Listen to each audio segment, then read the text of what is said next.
What's the scene, all you? We are the Soca Analysts. And yes, as you're hearing, all four of us. It's been a while since we had four people on the podcast.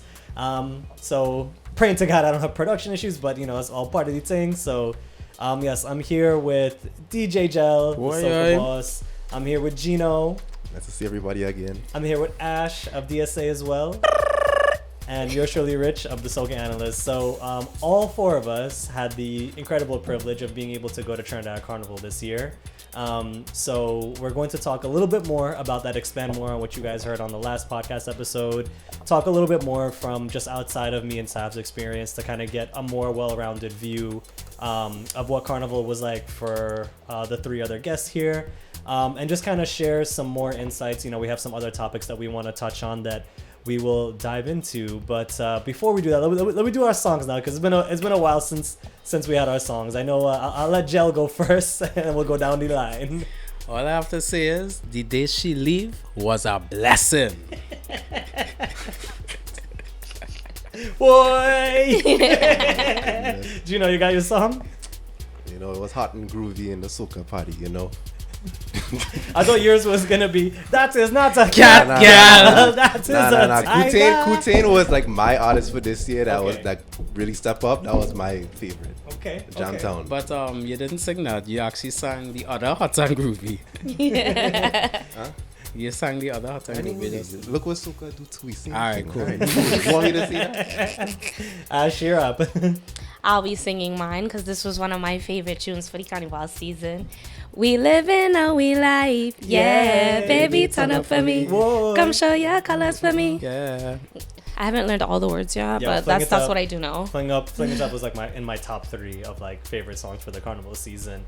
Mine is a little bit tough this year for me now because I liked all of those, but I think one of my favorites will have to be Fetting Like a Hero, Soca Hero. As I reach the dance, I leave my conduct on zero. Hey. and oh shit, actually, and my other favorite one. Hold on. Oh, we picking more than one. No, this is the one I actually wanted to do. I wanted to.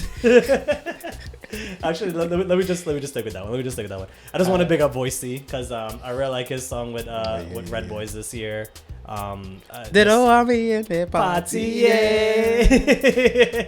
And Higher. So every Boise song this year was a vibe. But there's always like the people's song or like a subset of people's song. All I said, I have a big girl tune that came out this year. That might as well have been like a separate road march by itself. Yeah. Right? 100%. Anyway, let we pull up. The Soca Analyst. Caribbean culture to the world. Subscribe now on YouTube, iTunes, Podcast, and Google Play Music. Cool. Yes, the little jingle is playing, and so it's all four of us. It's a little lime for us because I haven't had this many people on in a while, so this is like a little lime for me. And whenever we have the DSA lime, we drinking white oak. We drinking white oak. Gel. Show them, Gel. The imported white oak though.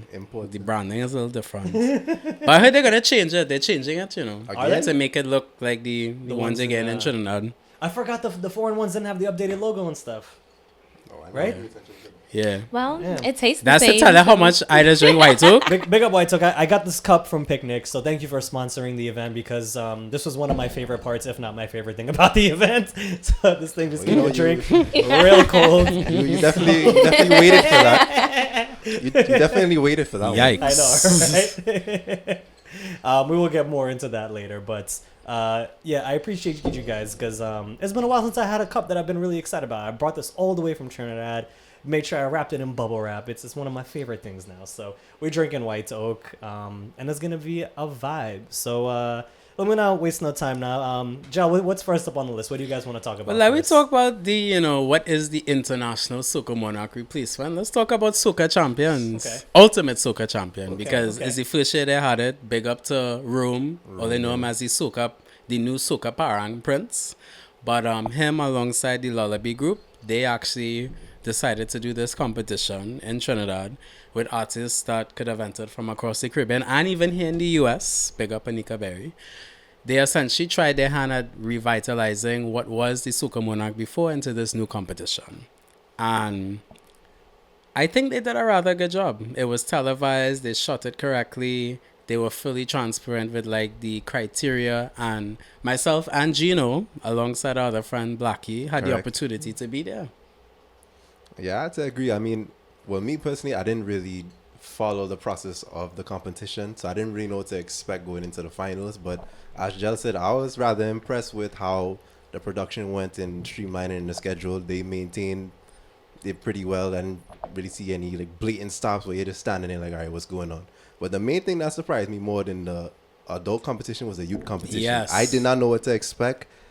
There's a lot of talent that's coming in, and I'm glad this competition could re-energize Carnival and create a competition atmosphere that could actually bring in the youth. And give them the platform, because I'm sure a lot of people that night, and just for context, they had it on the 19th of February. So like the Tuesday before Carnival Tuesday, so before Vibes with Voicey and Tribe and thing.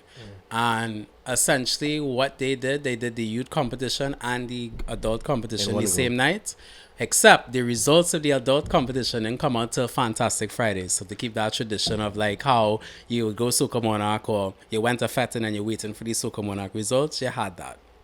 But to add to Gino's point about the youth competition, like I'm sure a lot of people didn't have Sucre before the competition, and he ended up ultimately taking the title. I have to big up Saki as well. Paris Hilton, what's his name? Verse from Tobago as well. There's a next one. Hilton. Blanking on the name. Saki. And a couple others in the competition. But ultimately, like, Sucre took it, and now he's on the radar. But there's a lot of youths that don't get the opportunity to shine. Well, you know, Sucre, I mean, I first heard of him because with the Evolution, right? Because that's like one of my favorite bands right now out of Trinidad and Tobago. Big up to them. I believe they are the youngest band right now in Trinidad and Tobago, which is really, really dope. And I just want to give a shout out to their mix, because they have a live band mix from last year's Soca that you can find on YouTube. It is phenomenal. Like, literally, imagine if you were to go to listen to one of your favorite DJ mixes and listen to all your favorite Soca songs. Like, they literally did that, but as a live band. So they take you through a whole medley of a lot of your favorite songs.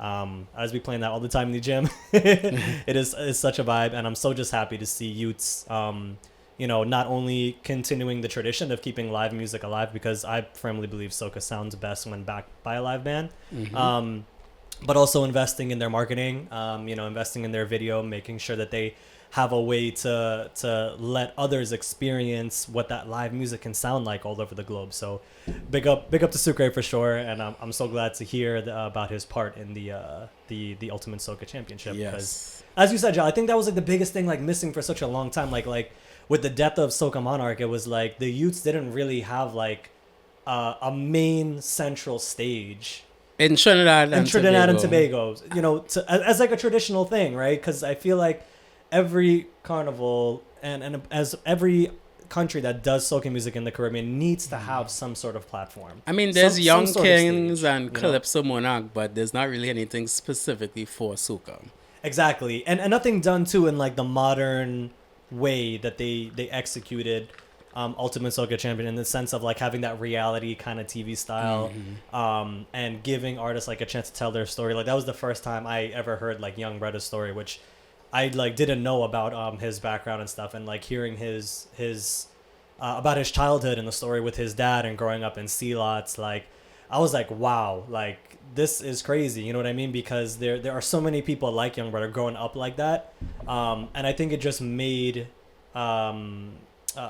listening and understanding the background of soca artists, like it made me understand so much more and have so much more empathy. And I think, like I said, we need platforms like that. So that's a great thing as well, and having also as well, like not just the male artists, but also having like a platform for like young female artists, right? Because like that's big up Christina James as well too. She's in the youth category. Anika Berry for sure. 100%. And I think that's like, again, like having a central platform that everyone can agree to rally behind is so important for the growth of soca music. Like without it, everything is so scattered.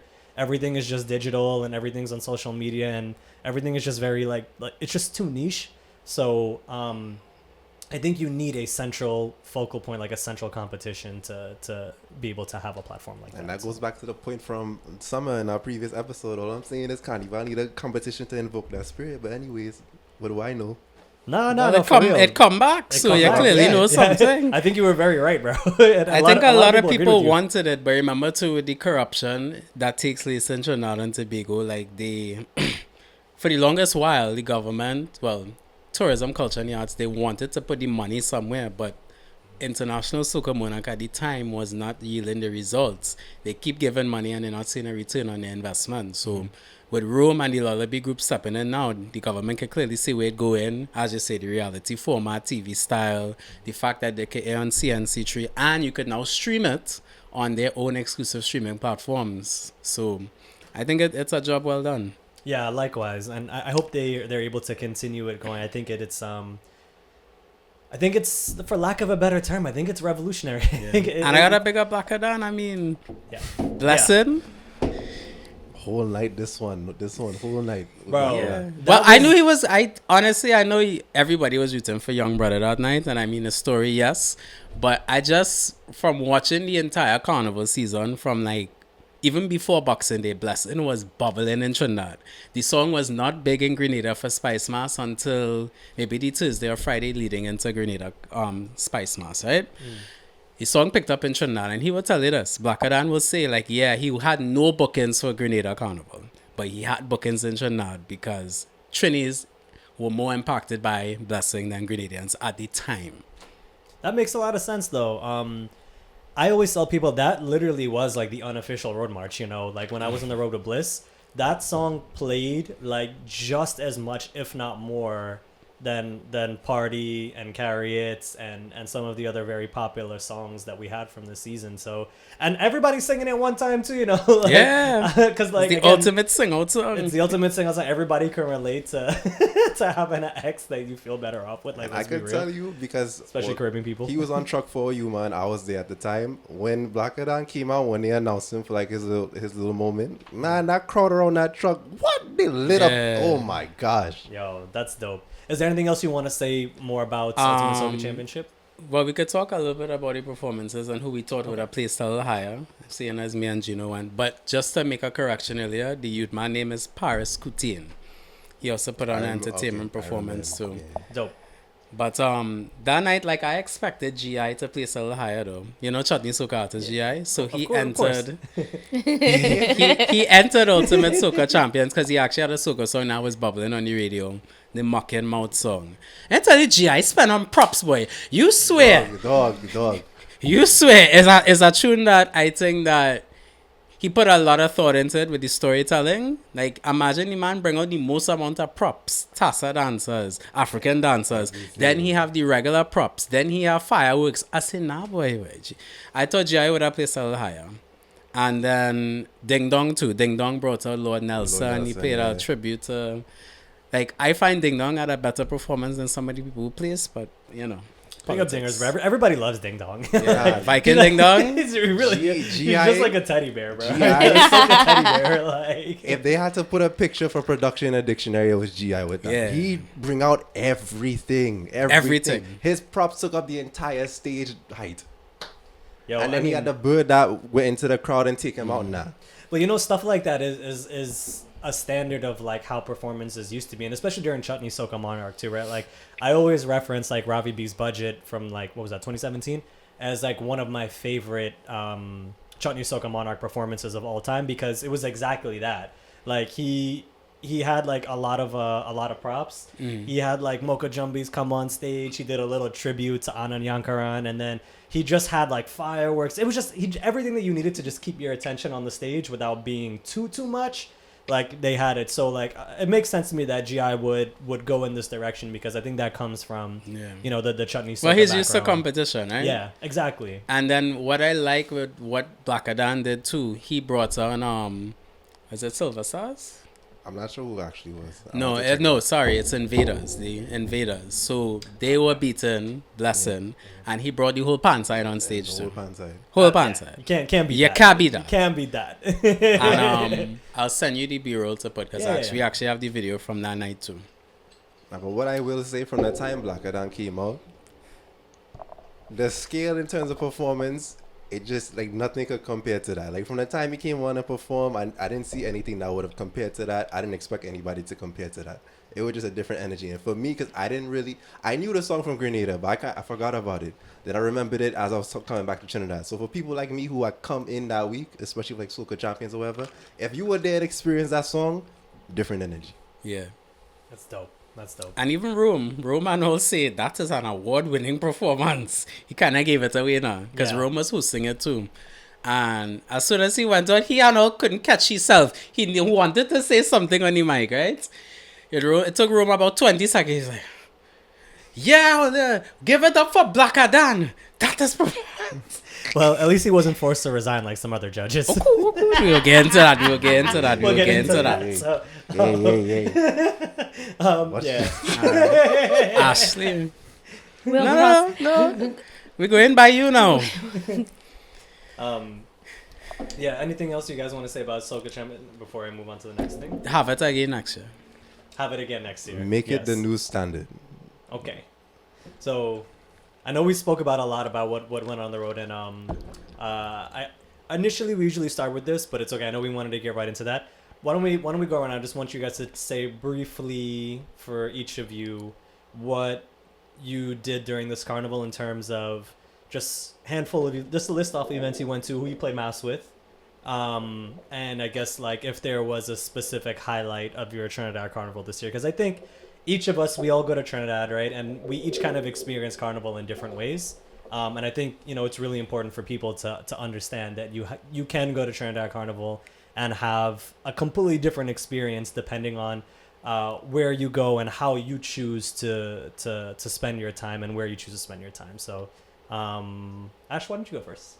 Yeah. Okay, so I'll go in order.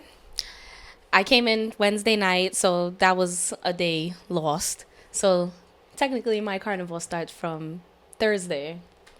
I ended up last minute going to Voicey.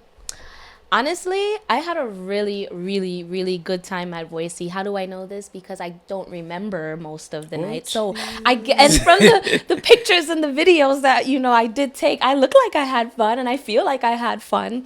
But from what I could remember, Voicey's props, Voicey's, like, he had drones. Oh my God, the drones presentation. That was probably like my favorite thing about the whole night. Like, he went off. Like, I loved it. My hands got tired at one point, so I stopped recording some of it. But from what I did record and like I go back and I look at it, I'm just like, oh my God, like he knocked that out the park, like 10 out of 10. And then Marshall came and performed, so Are you surprised all that? Yeah, he Nice. did. He did. And I at that point, I was a little out of my mind. But, I remember. Of course, I'm going to remember that. I saw Marshall, you. Okay, so then Friday we went to the By Far boat ride.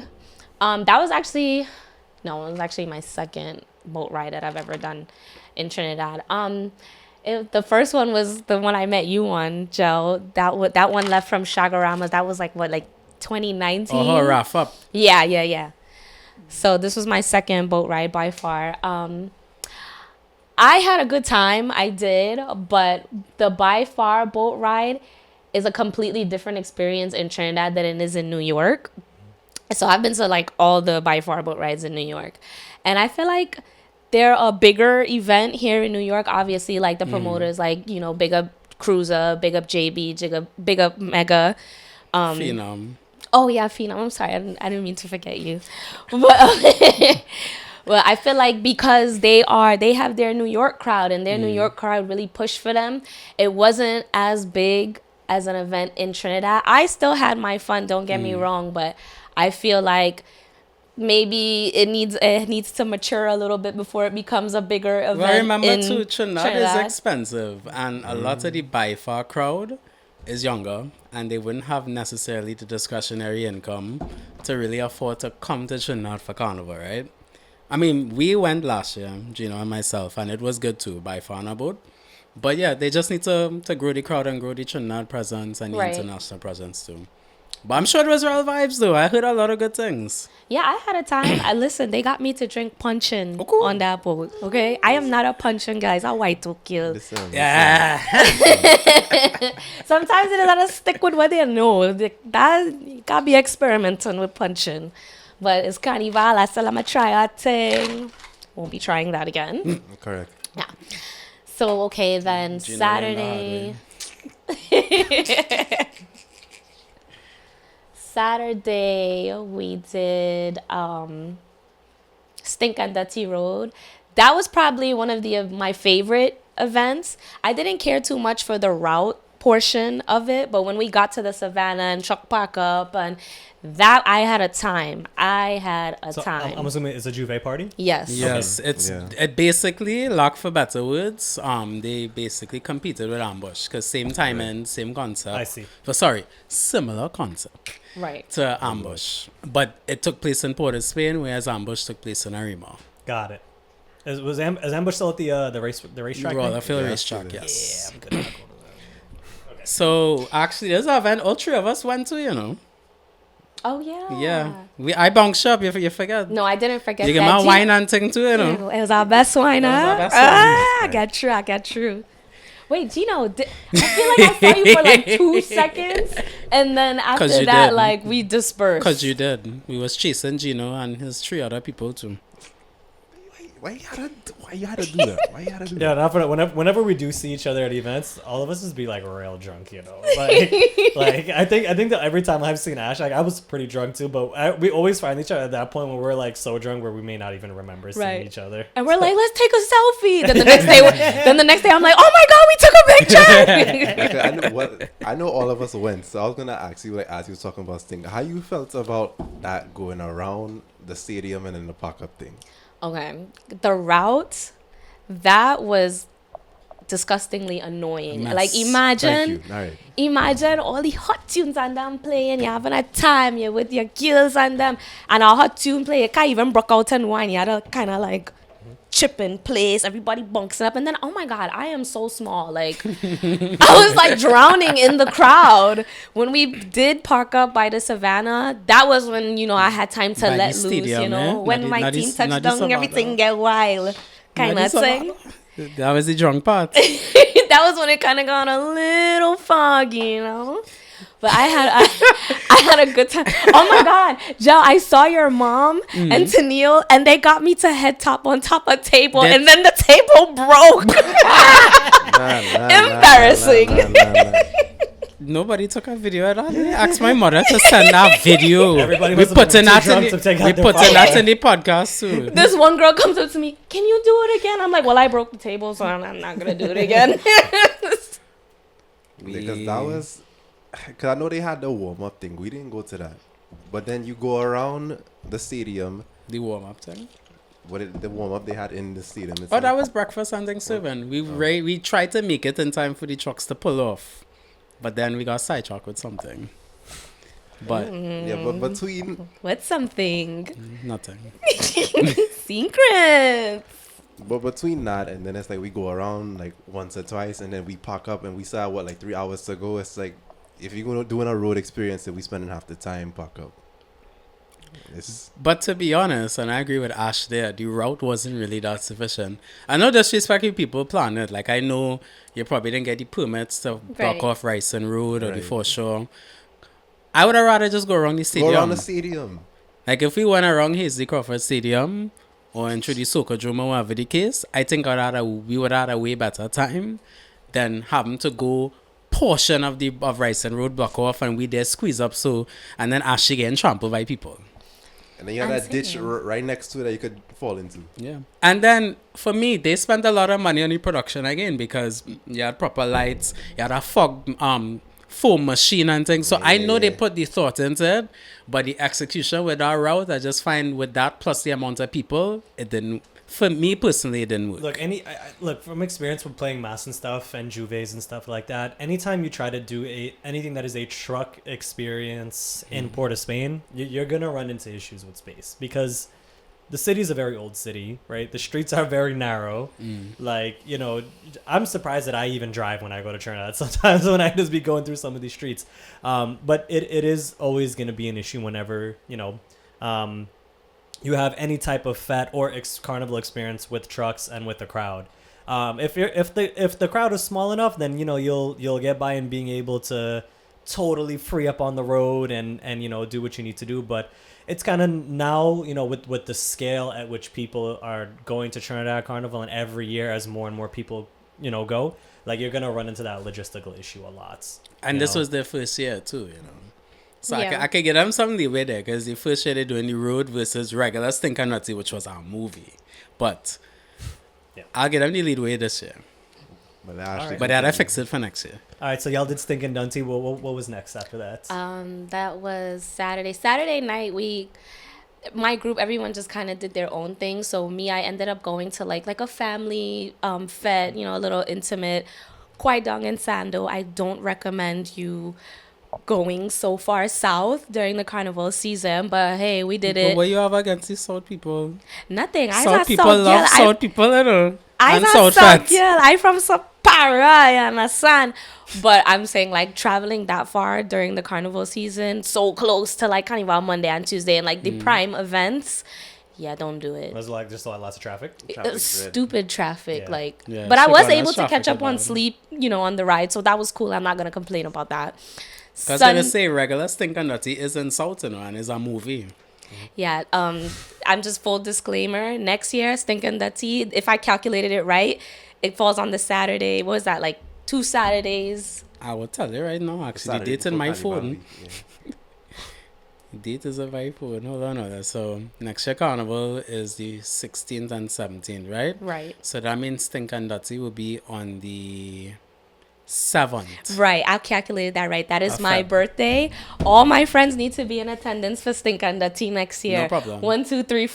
No problem. We I'll be there.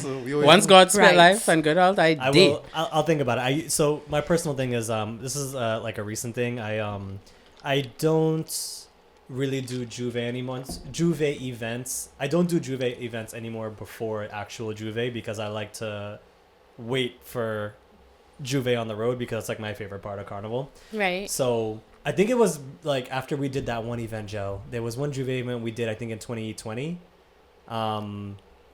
where it was a Juve party with like trucks on the road and stuff. I don't remember if you Pandemonium. That's what it was, yeah.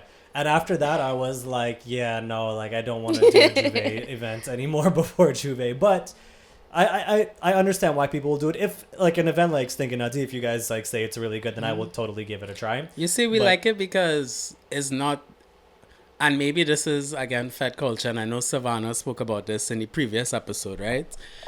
People not really coming out to have fun anymore. At least, you know, in a Juve type event, you won't get the stushness that you're getting in some of the all-inclusives or fets that you go to for the season. No, 100%. I think that is like a really good point, right? And that's like something we said on the podcast with Blackie. Like, the reason why I love Juve so much and why I feel it's more in tune with like the tradition of mass is because, again, mass in itself was like originally like a protest, right, against essentially like classism, right? The not so nice word for that is slavery, but we can call it classism.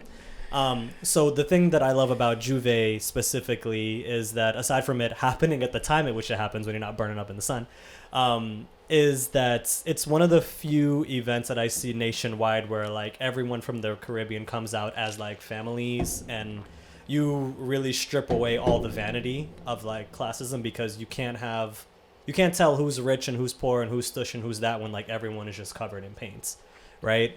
And I think there is something like really spiritual and really magical about that. So the reason why I stopped doing Juve events before Juve was because I wanted to like give myself like that anticipation of waiting to be like, oh my God, Juve's here, like the best part, blah, blah, blah, blah, blah. And the other reason too is like I'd like running out of space in my suitcase. So like I don't have enough room to bring like two sets of sneakers, 2 sets of like nasty up clothes and all this stuff. But I'm glad to hear that Stinkin' Nutty was solid. I know the original like big Stinkin' Nutty event has got like raving reviews. A lot of people are pretty much comparing that to like how Soca was like when Soca first became a thing. So that's pretty dope to see. And it's easier to get tickets for that than it is to get for Soca. It's hard to get tickets for Soca Street. Like, But well, yes, that too. But even regular Soca. But I'll get into that when we go through my fat lineup there. All right, cool. So you went down south, and what was next? Was Juve next? Next was Sunday. Saturday. Sunday. Okay. Sunday I went to brunch in Soca. I don't want to ruffle any feathers, but I don't think that's an event that I'll be doing again. It was not what I expected it to be. The lines first of all, that bar was a mess. I felt like there weren't enough bartenders to accommodate how much people were at the Fet one. And obviously, people are at Fets.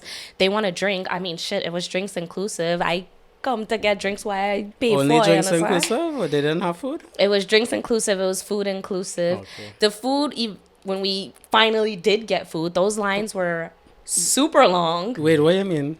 When you Lines finally get food? because The the lines lines are were long. just ridiculously long. Some vendors ran out of food. So it's just like at that point, you just kind of got to settle for what's left.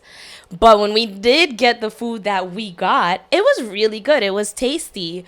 But, at this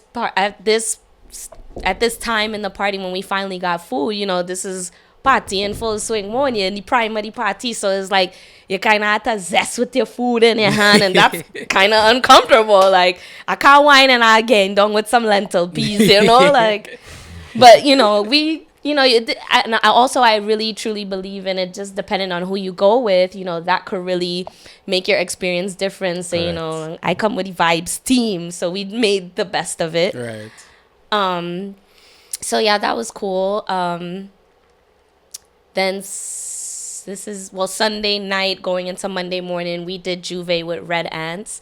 I had fun. It was cool. Would I play in Red Ants next year? No. Because I feel like Juve Jumbie, I don't know. I was looking at my friends that were posting and they played in Juve Jumbie, and I was like, damn, I think I picked wrong. So next year, if I do Juve next year, definitely with Juve Jumbie. Red Ants was cool. I felt like it's like they have a more older crowd. Like, for one, my dad was in the band, so I couldn't really get on the way I wanted to, and I couldn't perform. But, it was cool. The band I wasn't get to big jump. enough for you to hide and do it? No, it absolutely was not. Because once my dad spotted me in the band, he was just like, every time I turned around, he was there. So I'm like, all right. How was it like? So you couldn't go on the head top? No. I got all my head top out of me at Stink and Dirty Road. So question, right? Because every year when I do mass, like Red Ants is obviously like one of like the super larger bands, right? Was amount of people like an issue in terms of like being in the band, like for like experience? Like, was it hard to like move? Was it hard to get drinks? Like, what was all that like, or was it like okay? I think it was pretty okay. Like, I feel like, yes, like obviously Red Ants has their crowd, but it wasn't like overwhelming. It wasn't like Stinking Dirty where you had no space to move. Like, you could be in the crowd and you could still get on. You could still have a time. Whereas Stinking Dirty is kind of like this chip in place kind of thing until I get to a place where I can like move around and have wiggle room or whatever. But I still had fun. I made the best of it. They had these wigs though. The wigs were ridiculous. But I get it. Like, it's like part of their Juve, theme? right? Yeah. Like, I get it. Like, the only thing when registering, like, there were a lot of things that ran out. Like, by the time we registered, which was, I'll admit, fairly later in this, like, booking wise, let's say we might have booked in like November-ish. By then, the only thing that was available were like the vests. Like, I think they had like a t-shirt option as well. That wasn't an option to us. We had to get the vests. But other than that, made the best of it. That was cool. Then obviously Monday during like morning, the day, rode with Tribe. How many years have you been playing with Tribe now? I've played with Tribe every year that I've been going to Trinidad for Carnival. And my first Trinidad Carnival was 2018. So every year with the exception of COVID. And that year right after COVID, the first Carnival, I actually did not attend Carnival. What was that, 2023? 23. I did not attend Trinidad Carnival that year, but every year I've been with Tribe. I know we'll dig deeper into this as the episode goes on. So but a Holy Road experience. Yeah. So we'll do more of the fets then. Yes, but yeah, I didn't really go to too much fets this year. Last year I learned I am a one event a day kind of girl. I don't know if it's the older age. I'm still young, but I'm getting up there, so the stamina is kind of going down. One event per day. No, I agree with you on that. Like this year, like I really focused a lot on like quality over quantity. I still did FOMO into like one or two events. I did FOMO into class, which was at QRC. I did want to go only because like one, they were having Mashel, but also a lot of people I knew were going. And what was that? The Friday event? I think so, yeah. And I've never been to an event at QRC. From what I hear, you didn't miss much. Yeah, it was very so-so. Mashal came on like 2 hours late, and by then like everyone was super tired and dead, including myself. And that just also reinforced that like why I no longer will be FOMOing into events. I'm just going to wait. But like to just pretty much to expand on your point, Ash, like yeah, I when people look, so the thing with Trinidad Carnival, right? For a very long time, I think there's this thing where it's like the notion of like you have to pump and you have to go from event to event to event. And the first year, like similar to Gino, where I ever did like Trinidad Carnival 2018, we did like, I don't even know, I think it was like 11 events, maybe even more than that. And that was my first carnival. I went to a lot of events with Gel and stuff like that as well, and it was a lot of fun, but I was totally completely utterly destroyed come Ash Wednesday, right? And it was fine at the time. But you know what I found now is that it's not that only exhaustion plays a role in me not like pumping and going from event to event. It's also, I found that like as time has gone on, like it's harder to find the things that I'm looking for in events. Like it's harder to find like high quality events that can still maintain like a good customer experience and still, you know, offer the most basic things like not running out of food, like making sure that you get an adequate amount of drinks, making sure you have good customer service, making sure that the performances in the stage production are on point, right? And these are all things, like I said, like back in 2018, I felt were like much better back then in terms of like standard and quality. And as the years have gone on, and also to be fair, to be in a post-pandemic world where a lot of people are still kind of recovering from, you know, a huge, you know, economical downturn, it is just harder. It's harder for me to trust certain events. It's harder for me to buy into events because I'm just a lot more skeptical now. Like it's gonna take some very solid like word of mouth referrals from like very trusted people for me to be able to want to spend my hard-earned money on events now. So this year I like really focused a lot more like on quality over quantity. So like I'm all with you in terms of like kind of taking Carnival is like one event at a time. I just want to let people know, like, if you want to do the pump, like, by all means, like, go for it, right? But, you know, prepare because exactly. For the people who can do the pump for Trinidad Carnival, either they were brought up in that culture in Trinidad to do it from even before foreigners touched on, right? Like Carnival, realistically, for a lot of Trinis start either Boxing Day, December 26th, or the 1st of January with First Jam, and they go right on. But you have to want to do that, be in the gym consistently, build your stamina, take your vitamins. And then some people are just nocturnal people. They don't want to go in their bed. They don't want to sleep. I mean, I find that a lot. Like we said that with like you know, the older generation, right? Like people who are like in your mom's generation or some of Savannah's like aunt's generation. Right. It's like they could they could do it with their eyes closed. They're just so used to pumping. Yeah, because they're true to that. Like they raising that. That's them. And then they have their own parties too. Like I find the mature generation have a lot more fun than we do. Of course. Yeah, which is why I prefer to lime with, you know, go to fetes that have an older crowd, because I feel like everyone our age is just there to on their phones to record it on their phone. You're not really taking in the experience. Yeah, or you're there to show who got the most bottles and who dress up and who doing this, who doing that. Like a lot of it is for show. You're not really there to vibe and but really, I can argue there's mature events like that too. Like there's CIC, for example, which I also find like a lot of the, in terms of class within Trinidad and Tobago. So forget the foreigners, although foreigners fluent for it.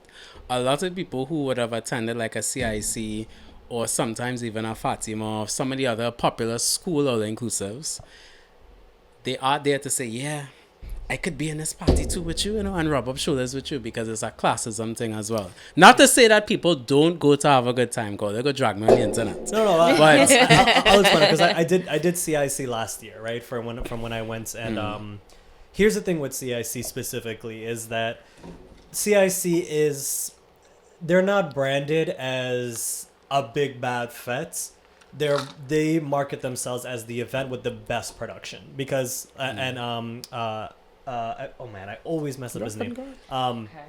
It's also one of the most expensive all-inclusives for the carnival season behind Hyatt Lime. After attending, I'll explain why. Because like the way, so certain events like Hyatt Lime and CIC, what I've learned is that they market themselves as a luxury event, right? So with that, they keep the price point high because they intend to have a more like upper middle class to wealthy class of people there who will enjoy the finer things like oysters and caviar and lamb chops and jerk horse and all them like a whole bunch of I don't know about the jerk yes horse. Jerk horse is on their menu every year. But I'll tell you from when we went, and like if I show you guys some of the videos, the food that they have is like impeccable. I can't knock them in terms of food. And they even have a VIP on top of what you're paying. Yes, so I did the VIP. The elevator deck as well. I did the whatever the VIP was. I did it. It was cool, and okay. In terms of the experience of the VIP, the best part is the food by far, right? The thing with CIC though is that they do have the same food outside. It's just the line is a little bit longer, whereas in the VIP, it's like an exclusive section to get food. And you're gonna find other people there. You're gonna find like really wealthy like designers or just people who are just wealthy in general. And you'll find like certain politician stuff there. Not really people I care to be around. Decor and stuff is cool. But what I really love about CIC specifically is just their stage production is they have the best stage out of any event in Trinidad Carnival. Like when you see CIC stage, your jaw drops. Like the guy who designs it, I always forget his name. I think his name is like Ben or something like that. I can't remember. It starts with a B. I'm so sorry if I butcher your name, but he's an amazing designer. He spends like a whole year designing the entire stage for CIC each year. And like I heard this year, I didn't go this year. This year the theme was like they built a whole city skyline for the stage. But when I went last year, man, they set up this stage to look almost like an Aztec pyramid. And it was all built with like LED walls. And like when I saw this stage, I was like, dude, this is on another level. They built like not even a mini. They built an actual like, it was almost the size of a small building, a volcano that spews out fire. And they had Moco Jumbies that were wearing like rocks to like, and their whole theme that year was like back to like the roots. So they literally just had like all this like primal ethereal stuff. So what I will say about CIC in terms of like why they charge so much, I get it because what they're trying to give you is not a big bat fete experience, but like a very themed experience. Right. But you know, there are other events where I'm also just like, you do get it can be a very local crowd, and it can still also be very stush, right? Correct. And like I'll say this, just I know this is controversial, but I'll just fucking say it. Any event that I've gone to where it is primarily a very an older Indian crowd specifically, you're always gonna find that the vibes is very stush. And it's not too different from being in New York, you know, like when you go to a lot of events in New York where it's just any event where it's just primarily just one single demographic. I find an older crowd, like especially when it's like a lot of Indian people, you're gonna run into that a lot, where the vibes are gonna just be people buying bottles, people just kind of on their phones. It's not gonna be like a big everybody hug up and jump up event. And there's a lot of events like I don't go to because of that. And like when I've like spoken to like a couple of my friends and family that are like in Trinidad, surprisingly, like they say something that I think is so interesting to me. Like I have an aunt who lives there. She's been doing carnival forever. And the one thing she says to me is like the best events that she chooses to spend her money to go to are events where it is a mix of all people. Yeah. It has black people, Indian people, Chinese people, Syrian, like all, and she says the reason those events are the best is because that is the most representative type of event of Trinidad and Tobago. That's right? It right there. And when we say certain things like, there's too much of one demographic in one event, people like assume that you're being racist. Right. But in reality, it's not racism. It's really just like not a reflection of our country. Yes. Although Carnival was born out of African emancipation and thing, right? Carnival has evolved because we have the different ethnic groups in Trinidad and Tobago. So to alienate people based on race or class is not representative of the country itself. So I agree with your aunt. Your aunt, I think, spewing real facts there. Yeah. And some of the best events, I also agree with her, that I've been to, is where it has a mix of people, because that's who we are as a people and our spirit. Our carnival characters and thing was born from the things we all created. Our flag, our Trinidad and Tobago flag, was created by a Chinese Trinbagonian. Our prime minister right now, well, as of today in March, when this was recorded, because elections coming up just now, Mr. Sot Young is the first Chinese Trinbagonian Prime Minister. So we as a diverse country, we have to make sure that we're representing who we are and not who we want people to think we are. Exactly. And I think you nailed it perfectly. And like, just another thing to add, like one of the things that people always talk about too when you go to Trinidad Carnival is like, you ever notice just how beautiful like Trinidadian people are in general? And it's just because everybody's so mixed. Like, you can't really tell what anybody is anymore. Right. Like, everybody is so mixed. Like, every time I go to Trinidad Carnival, and it doesn't even have to be on the road during Pretty Mass, which is like obviously where everybody's glammed up. But even when I'm just doing simple things, I go to Adam's Bakery or I walk around town.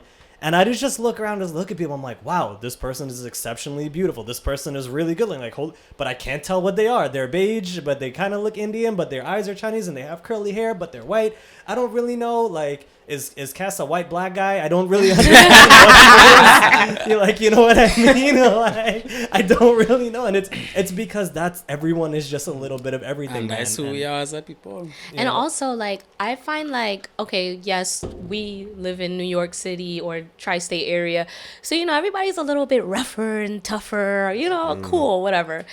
I just feel like everybody in Trinidad, I don't know if it's because rum share, like rain or whatever the case is, the weather nice. Classics everybody say rum cheaper than water. Yeah, understand? Like, everybody's just in a good mood, so everybody's just so nice to one another. Like, I experienced this couple. They were like an elderly couple. They could have been like maybe like, I don't know, like 60s.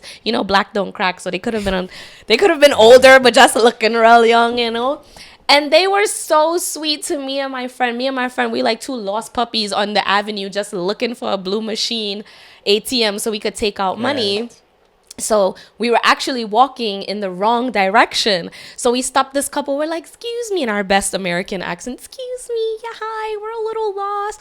So they're like, oh, well, what are you looking for? We're looking for, a blue machine ATM.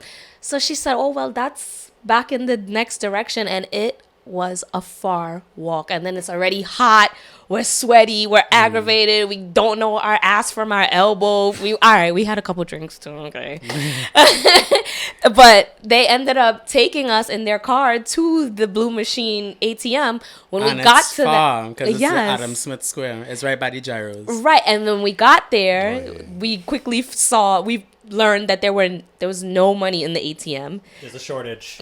There's a shortage right now of money in Trinidad. I literally could have cried when they said that. I'm like, oh my God, like, we just did the most. We had these nice people take us here. The people actually is like, you know what? We know our next machine that's not too far from here. We will take you and we will bring all that back to meet your friends. And they did. And I'm like, oh my God, like, this would never happen in New York. No. Are you kidding me? Yeah. And if it did, I was probably going to be missing like a wallet or like an arm or been tied up in somebody's trunk or something. I don't know. But it was so nice of them. I had like a couple US dollars in my pocket and I was giving them. They're like, no, we can't take your money. Just enjoy your carnival. That was so sweet. I almost wanted to cry that day. It was like really emotional. But I thought that was really sweet, but I ended up just like kind of secretly like dropping the money in their cup holder. So I hope they found it later and bought themselves some drinks or something. Yeah. But like everyone was just so sweet and like everyone's in a good mood. Like, so because it's a different culture to the US, and it is. I just want to say, like, I know one of my previous posts where I was talking about like local events and the effect that you have when foreigners come down. It's like precisely because of that. Like, I think we do really need to acknowledge and just understand that like local Trinidadian people who live in the islands of Trinidad and Tobago culturally are just different now, right? There's more there's more value placed on interpersonal relationships, right? There's more value placed on spending time with people. There's more value placed on kindness and enjoying it. And Savannah said it best in the last episode, like, it's more of a collective experience, right? Right. Like when you were talking to these people, like they cared about how you would be experiencing Carnival in their country, right? Whereas being raised and growing up in places like New York, where it's such a hustle all the time and it's such a grind and you're always just kind of, you know, just taught culturally to just grind and survive and work, and it's all about me and what, you know, right, every man for themselves kind of do. And so it's very hard, I think, for people to step out of that when they go to Trinidad Carnival. Like when you have a lot of people that go to New York, that go to Trinidad from New York, it becomes more of an individualistic type of party experience, right? And I think I love hearing experiences like that because it like humbles you a little bit, right? And it forces you to think about the other people on the island, and it allows you to drop your guard. And you know, like, and also too, like when I came back from Trinidad, I'm so used now to being in Trinidad for 2 weeks, seeing random people saying good morning. Oh my God, no, seriously. Right? So I did a job the other day at Calvin Klein in the city, right? And I stepped into the elevator, and it was like 7 a.m. And as soon as I stepped in, I was like,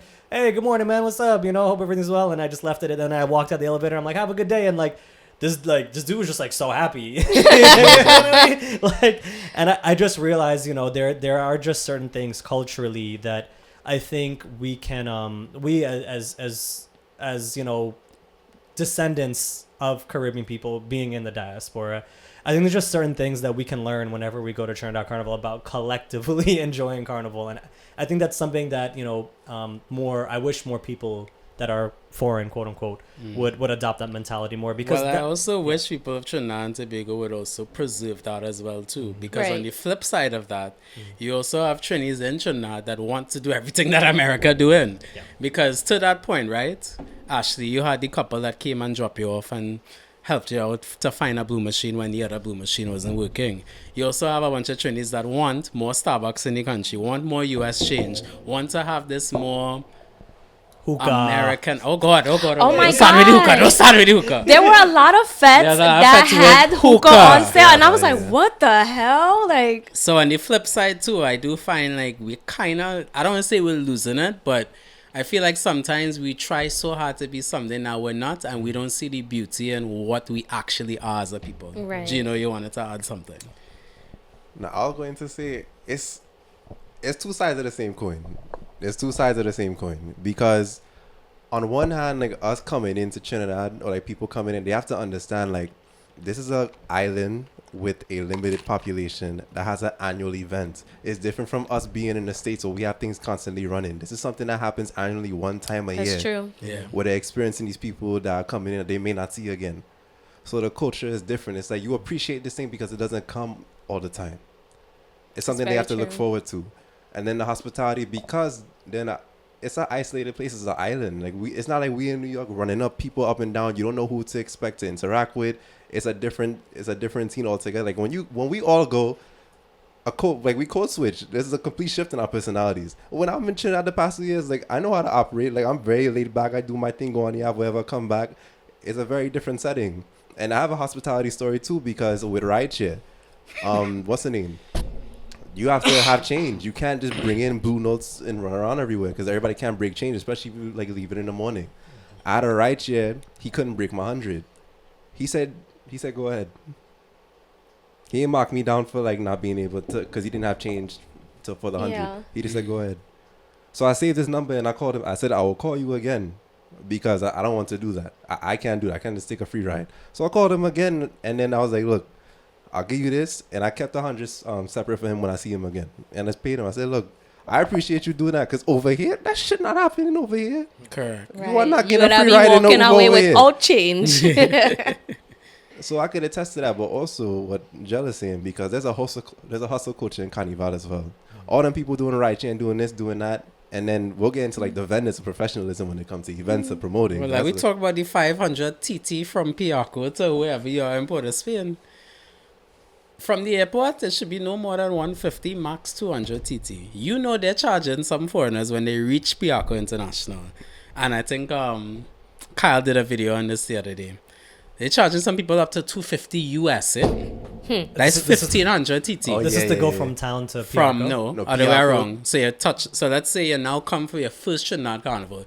Let's say you're from Los Angeles, for example, and you've been traveling for the last day and a half because it's impossible to get from LA to Trinidad. It's a 10-hour and 15-minute journey. Let's say you now touch down. You get your bags, you're ready to go. A taxi man come and say, yeah, welcome to Trinidad. You need a drop? Yeah, go in. Let's say they go and stay in the Hyatt. Man already charging them $250 US. And it's a group of them. That's not right. So I'm assuming if it's a big group, maybe they're charging like $10 a head or $20 a head. It's or two something. people. Okay, so they're charging $125 a head. Yes. So he's charging a Fed US, ticket essentially. US. Us And dollars. some people for the carnival season actually fell for that. Yeah. And like you're taking advantage too. And then again, it's also like, I feel like they can spot who The foreigners, foreigners yeah. are. They're like, oh, she's got an American look. I'd be charging however many US dollars. So this was the first year I actually like went with a group of friends, and They hustle. funny enough, I went with 4 other girls. This was all 4 of their first time being in Trinidad for Carnival. So a lot of the times, we're going out, we're trying to get around, we need transportation here, there, whatever the case is. A lot of the times, my friends are like, Ashley, you talk. Like, they'll hear your accent and they'll charge you like, local price. So it's just like, there's that. But then there were times where like, like I could talk the talk, but walking the walk, they're like, like, this girl, she looking real foreign, but she's singing. Like, so it's just like sometimes I was able to get away with getting like a good deal, like talk them down, like, nah, I have a driver charging like $50 less. And then there were some drivers that were just not falling for that. I will call our driver. I'm like, well, damn. Like, so it's just like, it's like a mix of like being able to, I guess, finesse your way as a foreigner coming into the country, and then like it's just like sometimes you're just so fed up, like, all right, I'm just trying to get to my destination, whatever, like we'll pay it. Yeah, you have to be so observant with that, like with the code switching, because for me, I could and that's why the ride sharing apps are very important. Big up Yeah. Travi, big up Alrighty, big up TTRS, and big up Dylan. No, because when I do the comparison, right? Why a driver charging They'll have a whole list of them. Yes. They'll have 4 phones with each app running. No, believe it or not, because I stayed with Gino and 2 other people, right? So, dog, I say, where you get it? Why you get it? And what the private driver charging? Why the private driver charging 400 TT? The ride itself costs 137 TT. And he getting 138 TT. Something wrong there. Now, not to say that private driver, I can't knock the hustle, because again, outside of cricket, Carnival is the time when you'll make the most money in Trinidad and Tobago. I get it. But you shouldn't dig out people either, because then you can't see your way. Meaning, you'll never really get what you truly deserve, because you're more lack for better, we're just scamming people. Right. And then on our end, we have to play the game, because for me, I have plenty times with rideshares, for example, or even like local people, because when I went outside of an event, I'm in a jersey, I'm in a shorts, like I'm in a slides, like I'm walking around as if like I'm there. People, the way they approach me even before conversations is like, I'm a local. All them rideshares, they were talking to me like, yeah, all them foreigners, so-and-so this. And I'm like, yeah, right, true. And I'm like, all right, get it. But it's a whole game when it comes to that. You really have to be so observant. And if you have, like, we all of our descent, we have our experience. We know how to get around. Me, I guess, I learned how to be like, okay, yeah, one of you, all right, cool, yeah, but I'm visiting. But yeah, But I form relationships with the drivers too. Like a lot of the drivers I work with for the season, I say, here now, can you treat me so well? I have a couple foreign friends coming next week. I'll give you the number, and it worked out that way. Right. So I think too, is how you talk to them, relationships, and how you treat people too. Because not everybody will try and finesse you. Yeah, I would say like what I've learned about like drivers in Trinidad, because really, whenever you go to Trinidad Carnival, you need like 3 main things, right? You need a way to get there, so you need your airfare. You need accommodation, which I've always found is one of the most expensive things. Right. And then you need transport. Right? You pretty much need those three things. Everything else you can kind of figure out. Fet tickets, you could kind of figure out on the ground if you're coming in late. It's kind of hard, but you can. There are ways. You could know somebody on the committee, or there are scalpers if you have to go that route. Same with mass. You know, not some, again, not the ideal experience, but you can still go that route if you had to. Right. But the first three things, you need those things. So when it comes to transport, when I used to do Trinidad Carnival, like when I used to go with Gel and stuff in 2018, 2019, 2020, like those years, yeah, like TT rideshare was there, and sometimes it's just really hard to get a hold of a driver, right? So the best thing that I found even is before you used to have Uber. When Uber was in Trinidad, they only had it 1 year. 2018. Yeah. Wait, seriously? Yes, Uber was a part of Trinidad. It was amazing. It was amazing. It was amazing. Wait, where did they go? They didn't want to pay taxes to the Trinidad and Tobago government, and they ceased operations. Yes. But it birthed like 5 new apps that are locally owned, so at least the money stays in Trinidad and doesn't go to the US. that is the upside. And I'm like, you know, with things when it comes to the rideshare apps, it is way better than having like nothing, right? Because when you do get through with a rideshare, it's usually pretty affordable. You do have the option to pay by credit card, which I always try and do. And you could schedule them as well too, which yes. is the best part. I don't know. I had an experience with TT rideshare, and I was just like, yeah, I don't know. This kind of just... What happened? So I was getting a drop from Glencoe by my family to our guest house in Trin City. So at first, like the rate I was getting was like 110 TT. Glencoe to where? Sorry? Trin City. Okay. So I'm like, okay, and then considering the time of day, I'm like, okay, well, I could see that. En route to from Glencoe to Trin City, my driver gets a flat.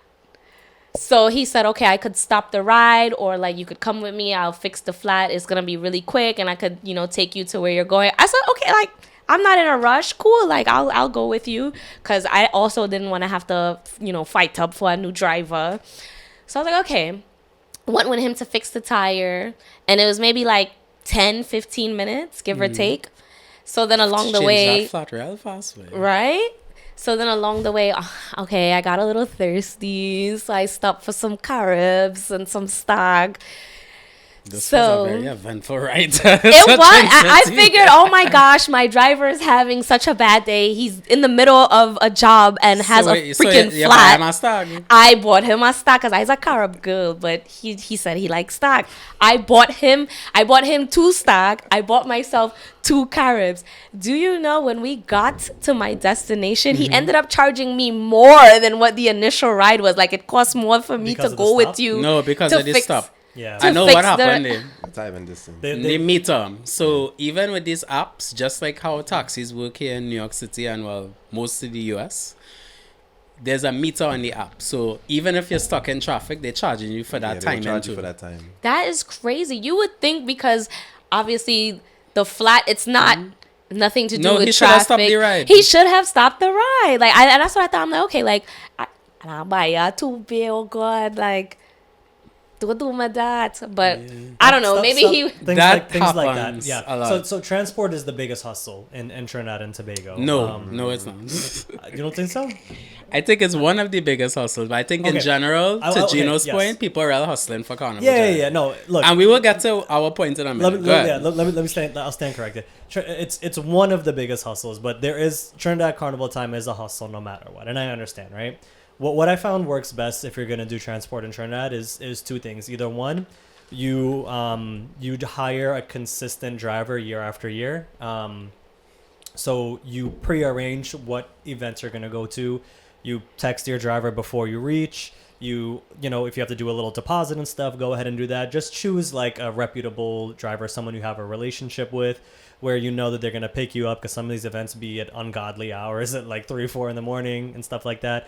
So pre-arranging with a driver is what I will usually do, specifically to go to events where I know I'm going to drink and want to have a good time, right? So certain events I know I'm going to go to, and I will just schedule that.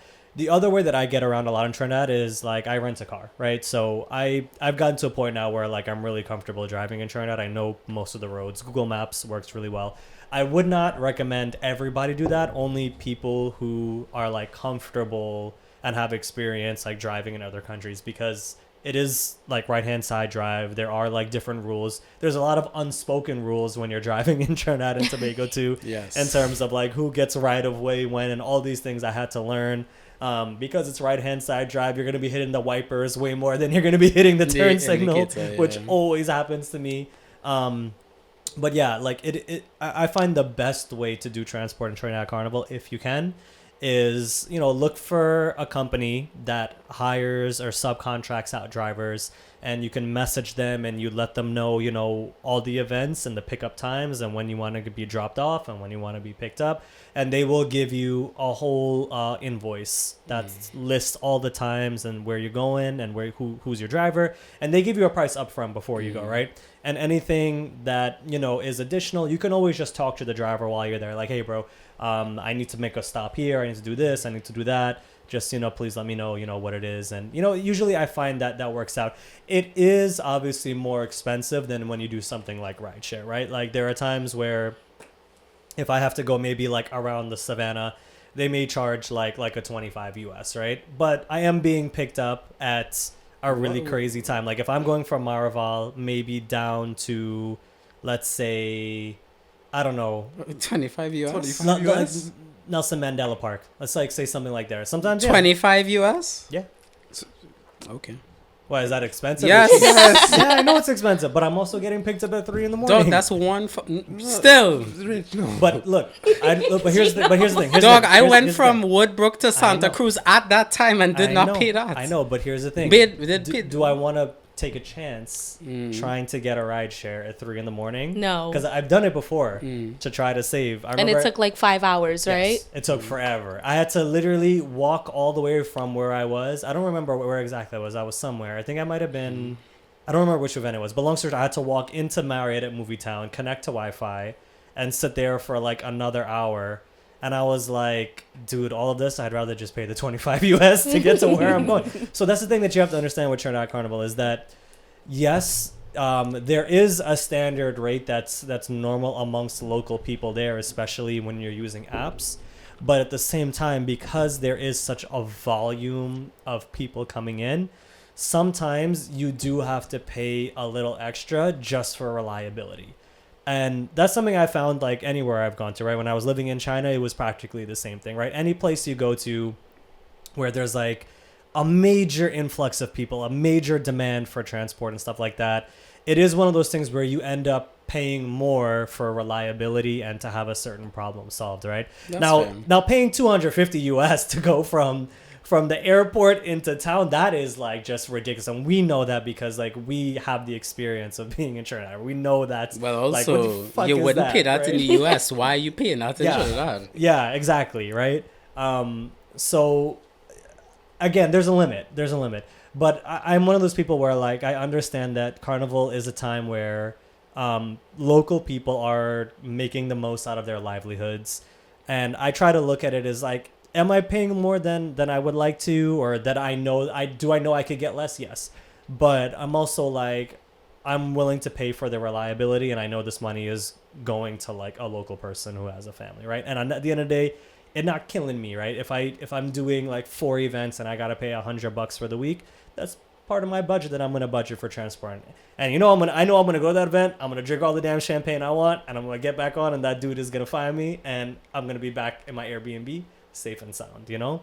So that's really what I think you're paying for, is the reliability when it comes to that stuff. But it's like that with everything, you know. Yeah, well, we know like surge pricing with Uber and Lyft. I know price gouging was one of the things on the list that you guys want to talk about. Have you guys experienced anything else in Trinidad that you felt was like price gouging aside from, I guess, like transport? Well, I think everything with Fet tickets for sure with the scalpers. This year, Panorama semi-finals, which I don't think anyone was in the country for here. Mm-hmm. No. Panorama semi-finals, it went up 100 TT, so it's now 500 TT to go to the semis. And then the day of, in the Savannah, they were charging people up to 1,000 TT to be in the North Stand. The North Stand have the most vibes, though. It does. It does. North Stand have the most. I did semis for the first time ever last year because, again, I didn't go for Carnival. I went for Soca weekend and stayed for a little bit longer after that. And North Stand semifinals. I used to, because I've gone to Pan finals, right? Just to do something cultural. And it's amazing hearing the bands, but it is kind of boring because there's a lot of downtime between when the bands come off the stage and load up the next, right? And it's a much older crowd. There's families. It's not like a party thing. Boy, when I went to semis and I told local Trinidadians, first of all, that I went to finals and not semis, they looked at me like I had 6 heads. They was like, boy, you go on finals? What do you? Nah, boy, we go in semis. And then I went to semis. Is the better line. And I was like, yo, this is not even like about like the pan. The pan is one part, but this is like a fet in the North Stand, bro. Like it is just a big collective fet. Like, compared to the greens, the drag, and the grandstand where the tanties, the real tanties was like, the North Stand of only. Them tanties be looking for young men too, bro. I'm trying to me and Jack can tell you the look that the tanties gave us when we were there. I was like, yo, and then Savannah's next to me. Savannah's like, don't mind them fucking tanties, Rich. They looking for it. They score. But I still have to say, when we going back to the hustle, like even something as cultural as the Panorama semi-finals that people never used to run down, now getting to be out of hand in terms of the hustle. 1,000, 1,200 TT just to go in the North Stand, and you can't bring food. You could bring your little coolers, but food now had to be downstairs because they sold it out to corporate sponsors. Right. So even all of that now, then you have service providers, like for the people who throw in big fetes and things like myself and others, you're overcharging them for simple things too. So in general, for Carnival, it's like a big hustle. Whether you're a consumer, a promoter, the man on the road who's selling ice, like everything has just kind of, not everything, but most things now, you have to really think and do your research and know how much things cost, because a smart man could easily come and say, yeah, Joe, is 900 TT, you go have to pay me, when in fact it actually costs 300 TT. I remember on the Avenue after a fete, I think it might have been right after Marshall Monday, we went to the Avenue and there was a woman selling a nice little tanty, selling chicken doubles for 60 TT, which is 10 US dollars. Yeah. She was selling chicken doubles. I didn't want chicken doubles. I just want regular doubles. She was selling doubles, long story short, for 10 US a doubles, bro.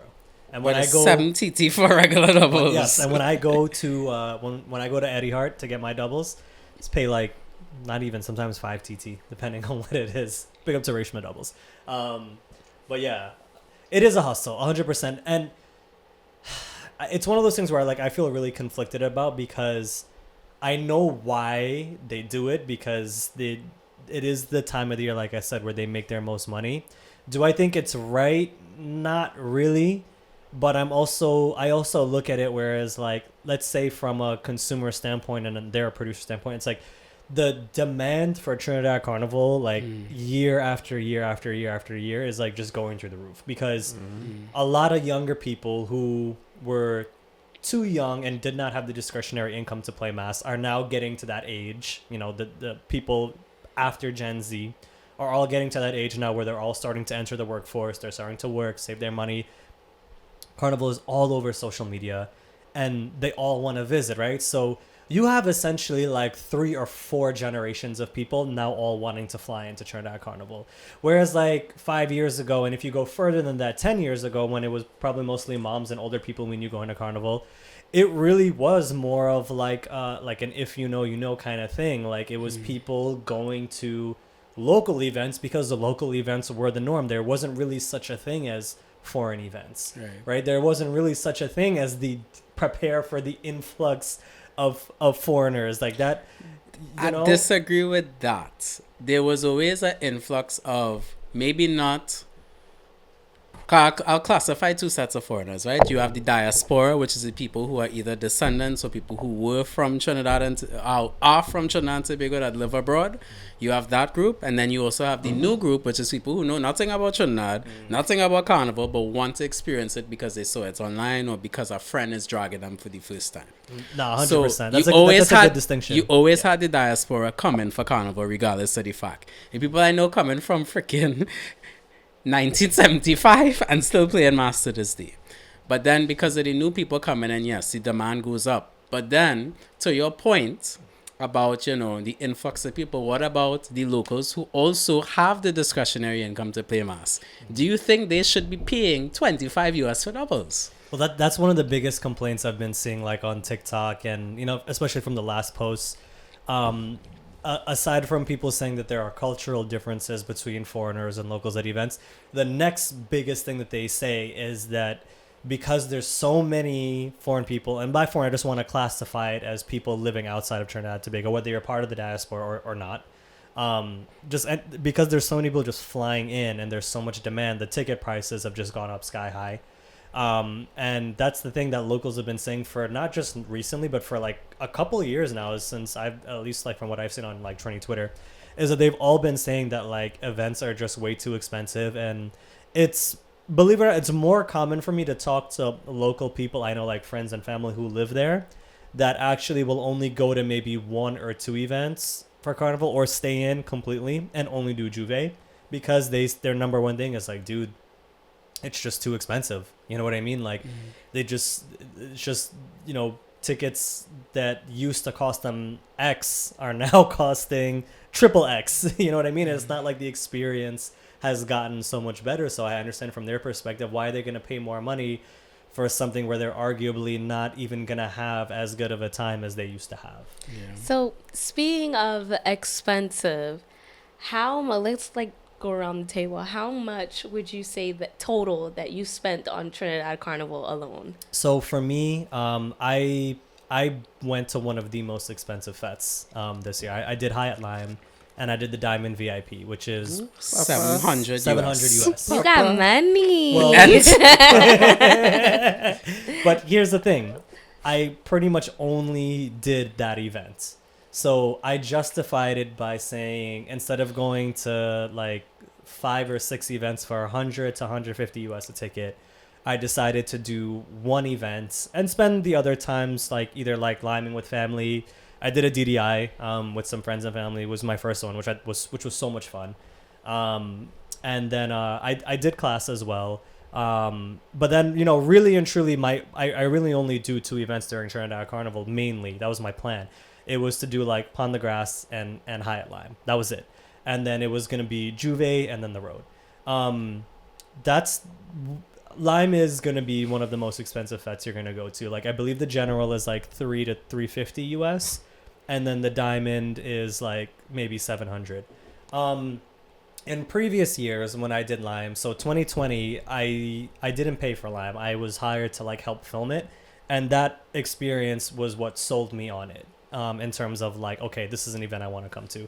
When I went in 2023, I managed to get through with an artist band, so I got to experience it again, and then I was doing a little bit of like video work with Navindra, and by extension like with Marshall and stuff, which was cool. I decided to do it this year for the first time as like, okay, I'm gonna buy a ticket and go and do the whole experience. Like I got there at 4:00 on the dot, went to the special entrance, they give you a mini bottle of Moët as soon as you go in. The experience of it is incredible in terms of the VIP experience. I will say like the food, the quality of what you get. They fly in the sushi from Japan. It's like a gourmet like dessert station. They have a tomahawk steak station, which I did not get to try because they put it all the way by the stage, but Navindra cannot stop telling me how good it was. The customer service of what you get at Lime, in my experience, I've not gotten anywhere else. This year, though, I found it was not as good as previous years, and there was a couple things. Stage production was not what I've seen it be in previous years. The arrangement of performances was all over the place.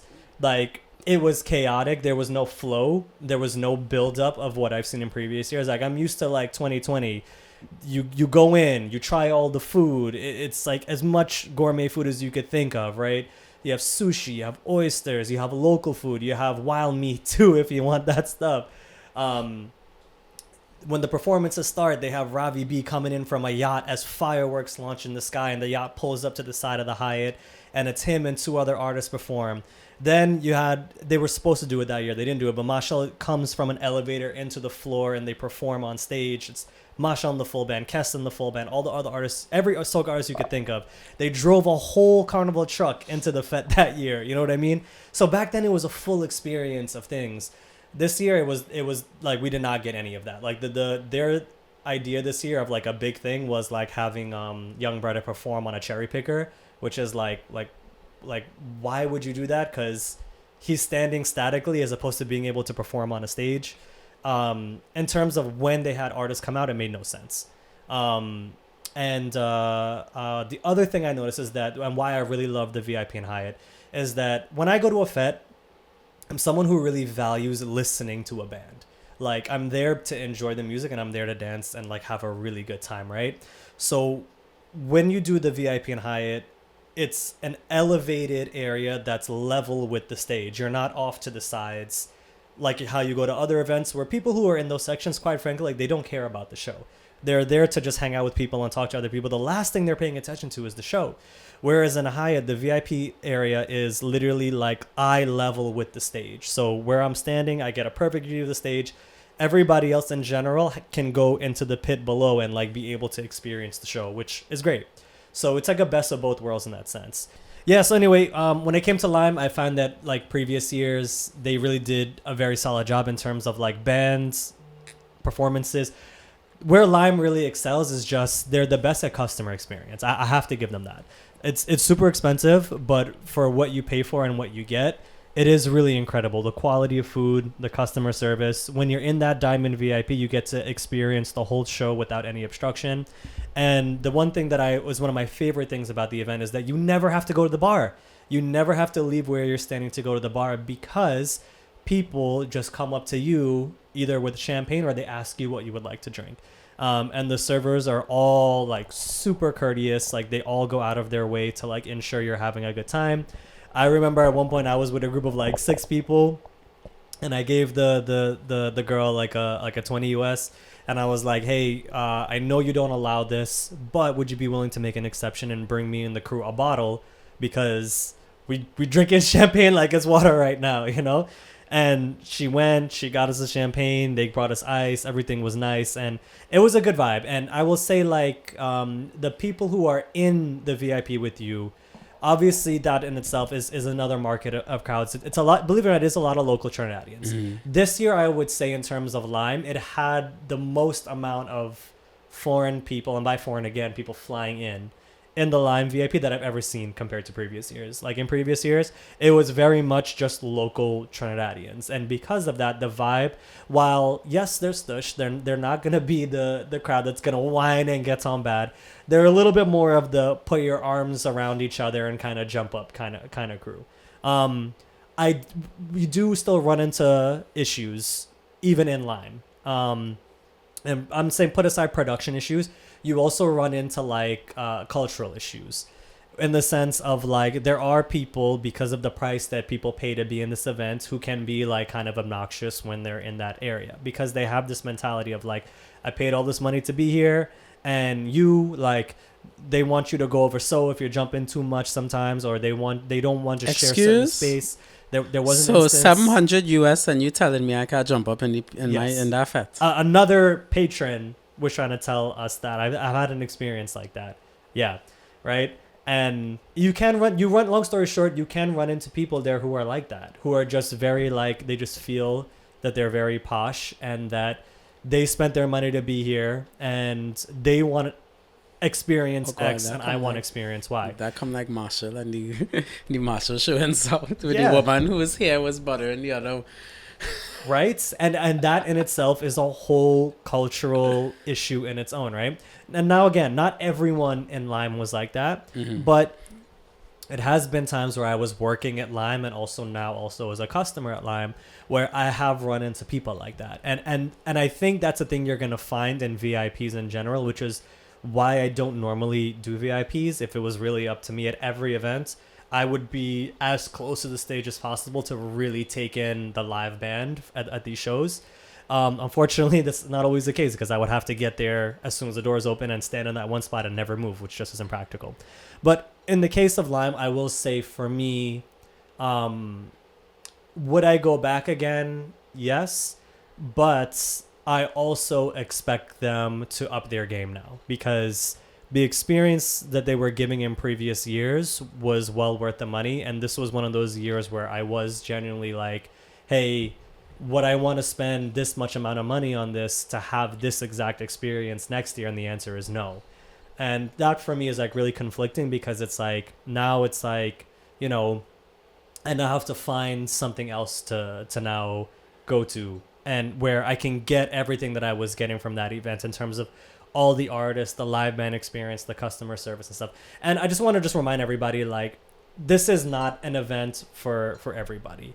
In the sense of like it is a pretty slush event. It's more of an event you go to if you want to experience a luxury event. Certain types of food, certain types of customer service, just certain types of things. It's an event that's good if you want to go with your people. And if your people are up for that, then it's good.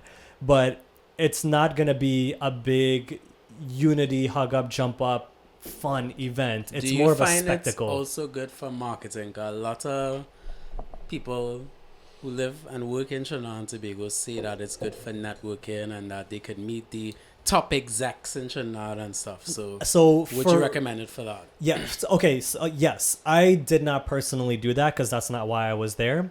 But it was good for me in some senses because I did invite like one of my like really good colleagues there, and he's someone who, you know, he's older, a little bit more well off and stuff like that, has his own business, and I specifically invited him to this event because I knew that it would be that luxury that he was looking for because of the types of things he does like in New York City, right? And for him it worked out. He did enjoy it and he was very blown away at the level of thought and customer service and luxury of the event.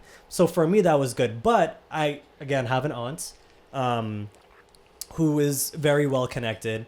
And for her in Trinidad, I know, like, I let her do her thing, obviously, because she's just very social butterfly. But I noticed for her, she was networking, and she genuinely knew everybody.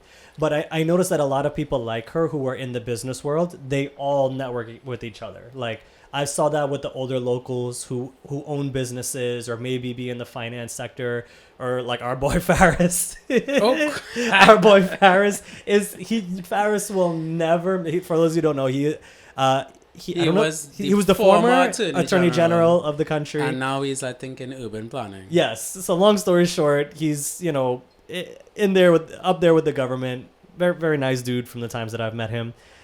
You will never find him missing a Hyatt Lime, boy. That he is there. And he liked a fete too, yeah? Yes. He is very similar. Pandey would always go to Hyatt Lime before he passed. Big up to Basdeo Pandey. The silver fox, as people like to call him. So yes, it is very much a thing with with people. It is good for people to network. Here's the other side of that, though. The flip side from someone attending the event. They reserve spaces just for the ministers, especially in that Diamond VIP area. Okay. There are roped off areas of chairs and tables for the ministers to go and sit. Sit, you say. And the problem is, right? He said sit. Huh? To go and sit. Oh. Yeah. We sit in fats too. Well, here's the messed up part, and this is the gripe that I have, and this is the gripe that a lot of VIP people have who go to this event. 95% of the times, nobody uses the chair and the table there, so it is just taking up a lot of space. And we're not talking like a stand-up table, bro. These are couches, like circular couches, circular tables, where you could literally just lounge out and just sit and enjoy. But most of the times the ministers are not even there. They will walk through the crowd, or they're in the inside and they're networking, or they're drinking and having fun. Nobody uses these areas. So this year that was a problem because the VIP area was getting so crowded because, again, the demand was so high this year for Lime, and a lot more people flew in to pay for that VIP experience, that it was getting like overly crowded. And this was something I never, again, like I said, experienced in previous Limes. And I think that the thing this year overall is that there is a huge demand for Carnival, and there's a huge influx of people, even in the most expensive events like Lime. So I wouldn't even be surprised if, like, next year a ticket for Lime VIP starts to touch like 800 US. And at that point, even for me, I'm just like, dude, like, is that even really worth it now? Because that may not even deter people from attending the event in mass numbers. You know what I mean? Mm-hmm. I don't really know. But long story short, all I really have to say about Lime is that it is a really unique experience in terms of like any Soca event that I've gone to where I've gotten everything I could have wanted from an event in one event. Like that was definitely the event, but it's not perfect. It 100% has its issues. And I think when it comes to fetes, people have to choose what they value. Like you have to think about what experience you really want. I would recommend everyone to do Lime once, and you don't even have to do the diamond. I would recommend people to do it once if you can afford it and if those things are important to you. Like if you want to do a luxury event during Trinidad Carnival, have a lot of different types of food, experience all the soca artists, experience the live bands, the confetti drops, like all the if you want to experience a fete that is a spectacle and not necessarily a big bad fete, then that is the event for you. But otherwise, like there are so many other events that are happening on the same day. And like I know, Jel, you have your event that day as well. Yeah. Sound Forge this year. So there. Long story short, you know, there's lots of things that people can do. And that's all I really want to say about that, because otherwise I could sit here and talk about hours. So back to the original question that Yes. Ashley asked you. Yeah. So in total, how much did you spend for your Trinidad Carnival experience? So flights, I paid money for flights because me and Savannah, we fly business. So that was, I want to say maybe like 1,500 US a person. So flights for me was that alone was 1,500. The Airbnb, I can't remember because I let her handle all that stuff, but it did actually work out to be not super expensive, because we did split it like 4 ways in terms of like we had other people staying with us. But our Airbnb was definitely more than 2,000. I want to say that for a week. I can't remember if it was 2 or 3. Long story short, it was somewhere there. So ballpark figure, how much did you spend? Let's just estimate on the higher side. Say it was 3, and then you could split that between, I guess, 4 people. So in total, how much are you looking at? I suck at math, so whatever 3,000 is divided by 4, let's call it somewhere around there. No, I mean total. He means your trip. Oh, for the whole carnival? Whenever I run the figures each year, it usually runs, I would say on average about 5,000 US a person.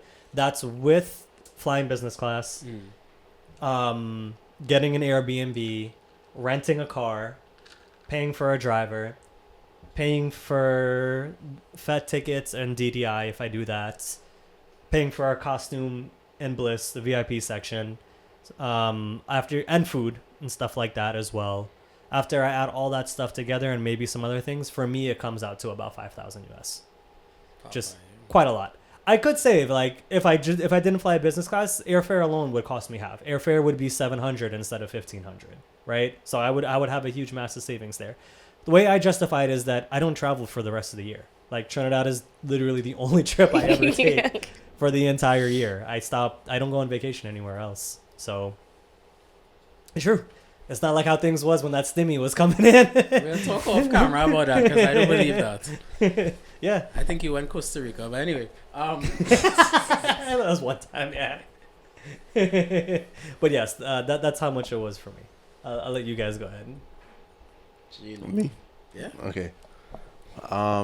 If you don't want to break down costs, you don't have to. You could give Yeah, I'll give the number because I actually did do my expenses the week before this week. I wasn't too far off 4,000. I was around, I think I had 38. That was my 3,800. That was my expenses for Trinidad. That's including flight, accommodations, Vex money. Very important. Very Always I to also work think with the Vex it's money. It's important to stay how long you stay for as well, because I that's what it cost me, and I was Okay. there for exactly 15 days. I was there for 16 days. So that's like flight, accommodations, Vex money, fetes, and then like runs we had to do while we were there, whether it was market things or things I had to pick up in like a general store. It was probably like around 3,800. I know we were originally making our rounds. I guess I'll just say my experience since Owan was speaking on me. I do my best to make sure Trinidad, the round trip, my flight is below 1,000. I just make sure that's my main thing. Just make sure the flight is under 1,000. I usually get like around 800 or so for my round trip. But That's a good number. I must be booking You wrong. flew from where though? Newark. Ah, I took jeez. I He's took a part of the new batch of people that got the new flight United from flight. Newark. Yep, round trip, direct flight. Ain't no stopping Wait, no way. what airline is it? United. United flies to Trinidad now. Yep. Yeah. Oh, shit. Well, they always did, but from Houston, they added the Newark. They route for added, Christmas yep. and They for added, and Carnival. then I took that direct flight. And I had to study nothing again. You didn't have to spend $100 to go to JFK. Last year, Because I forget, Gino, that you're not like in Queens. last so, year, my Uber to go home from JFK was 200. Oh, you're going all the way to Jersey, right? Yes. So I understand. Yeah, it's like 100 essentially to go from JFK to Manhattan, and then another 100 go from Manhattan into Jersey. I would assume. And worse now with the congestion pricing. Tuh. But what is becoming tradition basically for me is I always come in before Stink. Stink starts off my carnival. So I came in late Thursday night. So I essentially came in on Friday. No, Soca Champions was Friday or the Soca Thursday. Champions was Tuesday. Thursday, right. So late Wednesday night, so I came in Thursday basically. I went to Soca Champions with Gel. I didn't know what to expect, like I said earlier in the episode. I really didn't know what to expect. I didn't really keep track with the competition or anything. My main thing was, can they replicate a competition that could be a new standard for Trinidad, and like, does it have a place? They blew it out the park for me personally. We already shared our piece. Blacker Dan, like his performance, I don't think I ever saw a better performance while I was there in general for Trinidad. Like he just another level with that. Knocked it out the park. Yeah.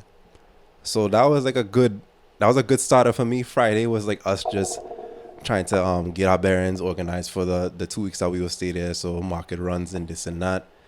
Then obviously Friday night going to Saturday morning is Stink. So I know you haven't experienced it yet, but for me, that's one of the best things I've done in Trinidad. I believe you. That's one of the best things I've done in Trinidad. The way they organize everything, like the production. How you talking about the stages? That's the most impressive stage I've seen as I've gone to Trinidad over the last 2 years. What the effort they put into that stage, crazy. So you saw the Soca fireworks, the confetti fireworks, the streamlined ones. They did that there as well. That was my first time seeing that live. Like, and then another thing they did that I thought was very, very smart with the stage, they added jumbotrons on the ends. So the main problem with these larger events is if you want to pay attention to the stage, you can't if you're far away. Yeah, you have these screens to the sides, but So them you adding can't those see the stage itself. right. So Depending on where you're on the them party. adding those jumbotrons. If you're on the far ends and you're next to them and can watch them, you're actively seeing the performance. So it's still engaged. I thought that was so smart. I haven't seen that yet for Carnival. I was like, yeah, they really did a good job with that. But the one thing I had to say, and this has become a constant with these events, with like Illusions and Scorch and Air Committee and them, I hate how they structure their venues, where they break up the sectioning with VIP in general. Because Yeah. last year with Stink, right? What was considered VIP this year was general. Right. And the VIP was on the far end. That's the car park. And they had a smaller section. What they did this year was they reversed it. So VIP, the car park was near the entrance, and then general was on the far end. You have more people in general, and it's a Juve. But they split it right down the middle. That's stupid. So I was fully expecting to go in the same area that we went last year. And then I see John and them moving to the far end. And I'm like, what? And then I realized they put general on the opposite side. But it makes no sense to... The car park is limited people. Not everybody is in VIP. You have more people in general. And then now these people are forced to scrunch up with a complete like 50-50 split in Brian Lar. That doesn't make sense. Because originally we went to the side of the barricade, and then we were just getting forced in. So then we had to move to the outskirts. And then that's when I noticed the Jumbotron. I didn't know that was there until the sun rose. But it was just like suffocating. I couldn't deal with that. And you're in a Juve. Personally, I feel like there shouldn't be a VIP, a VVIP, Me a neither, general me for a neither. Juve, because everybody come together and Stink. You understand what I'm saying? Like, so there shouldn't be a Oh yeah, who had the most vibes? The whole fete that I have vibes is our Juve. It's the classism problem. Well, that's the thing, like, right? yeah. And that goes back to like what Savannah was saying in the last podcast was like promoters and people who value Carnival as a collective experience versus capitalizing on it, right? And creating tiered tickets so that they could extract the most amount of profit, right? And plus the thing with that, right? The collective experience. That barricade is nearly my height. That doesn't feel good. Well, I couldn't make it in there. For lack of a better term, they put you in a cage, bro. Yes. Yeah. They put you in a cage, and I've seen them. Remember, Marshall Monday used to do that as well. They literally have a giant cage right in the split of the venue, and if you don't know what General is and you don't know what VIP is, you will buy General thinking you're going to be in a pit in the stage, and VIP is up on the side. When in reality, they split Hazley Crawford in half. General is literally behind a cage. And you're not seeing the stage, you're not seeing the stage. So, well, you know me, I always go Marshall Monday VIP. I had to be on top the stage. Marshall on stage, you mad? Well, let me preface that by saying Marshall Monday hasn't happened since like 2020. The wedding was the last Marshall Monday. Everything else after that was different promoters who hired Marshall. Even this year, White Oak Monday Madness was really Johnny Q, Angostura, they came together, and the Lullaby Group, they came together, had this big thing, and they hired Marshall. But what I want to say, what about Marshall. Mega? Because Mega was really Marshall's best show of the season. It was, but that wasn't his show either. That was also Lullaby Group too, and they hired Marshall to perform. Got it. Yeah, they killed it because that was Marshall's big return after 5 years, right. essentially. So that was when they really went in on Party. But I'll talk about that later. But go ahead, Gino. You were saying. but Stink, I mean, I hope they don't create a habit of that like venue setup because it's exclusive. It doesn't feel good, and then when you have these large scale events, it could become a hazard for something like Stink, especially. This is regular Stink. Regular Stink. Nah, this is like their main festival type. Right, their main event. They always have it in Brian Lara. But so how they set it up is when you enter, like you scan your ticket, they have the Stink vendors, so you can buy like the merchandise, you can get your paint, your powder. They'll have like an immediate like breakfast area. Then they have like the separate vendors that they hire on the outskirts behind the main area from the stage, that you can get food. And they also increased the amount of like restroom areas, which I thought made more sense this year. I'm glad they did that. The entire right hand portion was on restrooms, so that was one thing they did good. But I will also say the people that go there to have fun. It don't matter where you go in Stink, you will have fun. Even if you leave your team, you could go any portion of that event and have your fun.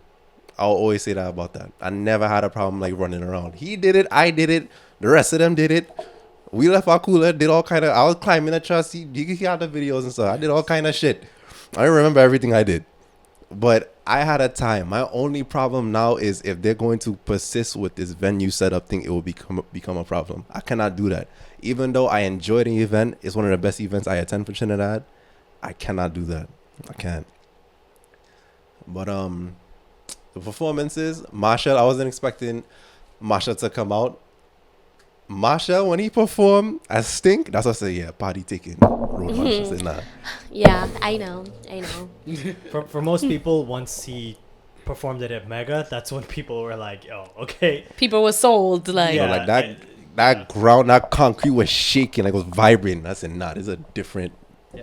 Marshall did what he had to do. I can't explain how I felt when he came and performed. And mind you, I can't even see him on the stage. I'm just looking at the screen, and then I'm taking in everything happening around me. I said, nah. Do you know why? It's because Party, he and his team engineered it to be an experience. Correct. He sold me on Party, yes. But I mean, aside from that, Stink is an experience. I would definitely recommend that to anybody, especially if you come in early. That's the best Kickstarter you could have for your Carnival. But aside from that, Sunday, I don't think we did anything Sunday. It was like another prep day for us. I think you were supposed to come Sunless, but that never happened. You went waterfall or zoo or something. So. Right. So my Trinidad this year, I said I wanted to have more experiences, and I'm going to continue doing that because I don't want to keep party. I've come to understanding that I can stick to one event a day and then go my way. But also, I would like to have more experiences. Like next year, I would like to do like a DDI, like how Rich did, or introduce things like that for myself. But what I did do, I went with a friend to the Emperor Valley Zoo by the Royal Botanical, and that's something I haven't done since I was a child. So introduce experiences like that, learn Trinidad, more experience this country that I'm descended from. That's what I was intending to do this year as well. Yeah, I didn't go to Sun Bliss, but I did catch him. He thought I was in the event. I recorded him. I jump over the wall, record him, and gone. What next? Monday, half of my events were spontaneous, and I was expecting that. I just buckled down the events I knew I wanted to go to, like Stinking, so on and so forth. I went to Soca Baby. That's my first time ever attending a Soca Baby. I never went to the ones in New York. Every time I said maybe I'll go, I just didn't feel like coming to New York to experience it. But that was one of the best rotations of music I experienced at an event in Trinidad for this year. I really, really enjoyed it. They went from 80s to current. Soca Prince started. I heard songs I ain't heard years. I heard songs I only heard on my like YouTube playlist from like when I was in high school. No, but that was a very good experience. But one thing I did not expect, I like paid rent to Harbour Master this year, and I plan not to do that again. I don't know why I was on that boat so many times while I was in Trinidad. I went to like 6 boat rides. Because the biggest boat it have in the country. But still, like I'm also land events. I was surprised how many times I went on that boat. Because you wanted to go the other boat ride. You went Booze and Bacchanal. You went Soca Baby. You went Rum and Music cruising. Then you went 6 degrees. Oh. There you go. Much better. I'll start over. No, you guys just go. You saying he went Yeah, to Booze and Bacchanal? you went to Booze and Bacchanal afterwards. You went cruising Rum and Music. You went 6 degrees of separation. If we did keep we promise, and if I didn't have the other booking, we would have gone by far on a boat. So we would have been on the Harbour Master all week. And I went on the Harbour Master more than you because I had other events. Yeah, the events. But Whatless Mother Cunt was not on the Harbour Master. See that when we get to that, I'm tempted to not say anything because that's something Rich said in his previous episode with Savannah about holding your cards to yourself because you don't want the event to change into something else. That's like my hidden gem that you introduced to me. I would gatekeep it personally. Rich was supposed to come in, but something happened. I don't even remember. What was that? Was that a boat ride? That was the one that you were trying to you sell said that was like Savannah really good, about. right? You went. You went with me already. I went whichever one I went with you on Major Penny on for that one time in 2020. 2020. That was a great boat ride. KFC was busting. Still had it. They didn't change the formula at all. KFC was It's the busting. Same formula. Yeah. What? So I did, and the only boat ride thing I did this year was we just did a private DDI, which was first time ever doing that. A lot of fun because a DDI is essentially like if you just got your favorite people and just got on a boat. Imagine if it was a boat ride with just your friends, and you pack your cooler. We had bottles of champagne. We had white oak. And I went to Jealous Favorite Place, El Peco's. I got a tray of chicken. That's into my favorite place. Salad, rice and peas. The boat provided a DJ for us. So we were just pumping the whole time. And we parked up at a nice little spot and jumped out the boat, went swimming, and came back. So that's something I would encourage you guys to try. A private DDI is nice. Especially a lot of people do it for birthdays and that kind of stuff. It's a vibe. Like that was one of the times where I've genuinely felt like that island vibe. Like I almost felt like a local Trinidadian. I'm not gonna lie. That time and the time when Jono took me to Blue Point Basin in Dago, it's a waterfall. Those two little experiences, if you want to have like something that is like a local kind of lime kind of feel where you get to experience Trinidad and Tobago, but still have a good time with your people and your friends. That's a go. If we're all in at the same time, I'll organize a DDI for all of us to go to. I wouldn't mind. Yeah, it would be a lot of fun after the carnival if we're all still there. So, yeah. Let me see. So you did that was the Sunday you said? Which one? When you were last talking about you guys. I mean, you guys went on Soca Sunday, Baby. Okay. Yeah, so that's what it's called. Yes. I mean, we skipped from Tuesday to Sunday, but yeah. Well, you did. Oh, but we call it MC boat ride. Okay. That's MC stands for Mother Con. The didn't know promoters that. will tell you that. I like that. The promoters will tell. There's videos of That the is the promoters official telling name. you. Yeah. If you want to abbreviate it, most people just say MC boat. MC boat. And What What I does can MC boat. stand for? but anyway, just so I work just so I can't really give a specific opinion on that. I am very proud of him because that's the best one he's had at this point. If he wants to touch on the process of curating the events, That is a separate episode. that's a We separate will because spend look, time here. that Wednesday was a lot. We was up from what, 7? Some in the morning. Yeah. That was a lot. That day was compact with people that could have fell out of car or kind of shit. Anyway, yeah, Wednesday was just so in its entirety. That was the entire day. Thursday, We got 2 hours sleep and we went Soca style. Soca Starter. That's the only thing I did on Thursday. That was Ryan's 10-year anniversary of Soca Starter. So what he did was, I don't know if you guys remember the cover of the 2015 mix. So he recreated that for the cups. And then he had this amenity where it was a keychain for his battalion brand that he started, but it was actually a flash drive. So he made a special mix specifically for the 10-year anniversary that was only on that flash drive. And I thought that was very, very creative. I've never seen something like that before. But the decor, he always get through with the decor and everything. But I saw things that I'm not accustomed to at all when it comes to an event or a fete. But it's always a good vibe. The food, the breakfast that you always have is always unique. It doesn't run out. He always has multiple vendors. He had frozen margaritas this year. He had a next thing. So you have options in the bar. It's not crowded. And the bar was taking card too, yeah? One of the few fetes I went to for this season where you could actually pay with your card. And I think that, especially for those who want to hustle for the carnival season, there are a lot of digital payment options that you can now get. Locally in Trinidad, like WePay or the Colors app, we could accept card. I think that's very important because now with crime and stuff, people, locals and foreigners don't want to work with cash anymore. But I definitely enjoyed Soca Starter. My only thing is, I love Anchorage from when I experienced it last year. The rock back. Yes, that's the other side of the venue. Yeah. We went in different parts of Yeah, Anchorage because I was this year. disappointed to not be outside again, but still enjoyed it. Friday was the rum and music boat ride that he was speaking about before. That was probably my second favorite event. Look, for me, them vibes never. No, it was good. The vibes was up. They never rest from the beginning. Mega, Just J. Him and Mega, the set they did. right, I don't know what they did with that set, but that set was like, they got it. They had that boat rocking and never stopped after they got on. I don't know. Like, that boat just had that kind of energy. I don't know what to say. The energy when we come down there. Saturday. Stink. We made our comments. We made our comments on Stink, and then after that I went to 6 Degrees, another boat ride with him. But for the most part, I was just like, you know what, I'm okay. Now I'm just rocking back this time. Did you do Sunday? Sunday. Oh, Matakan boat ride, right?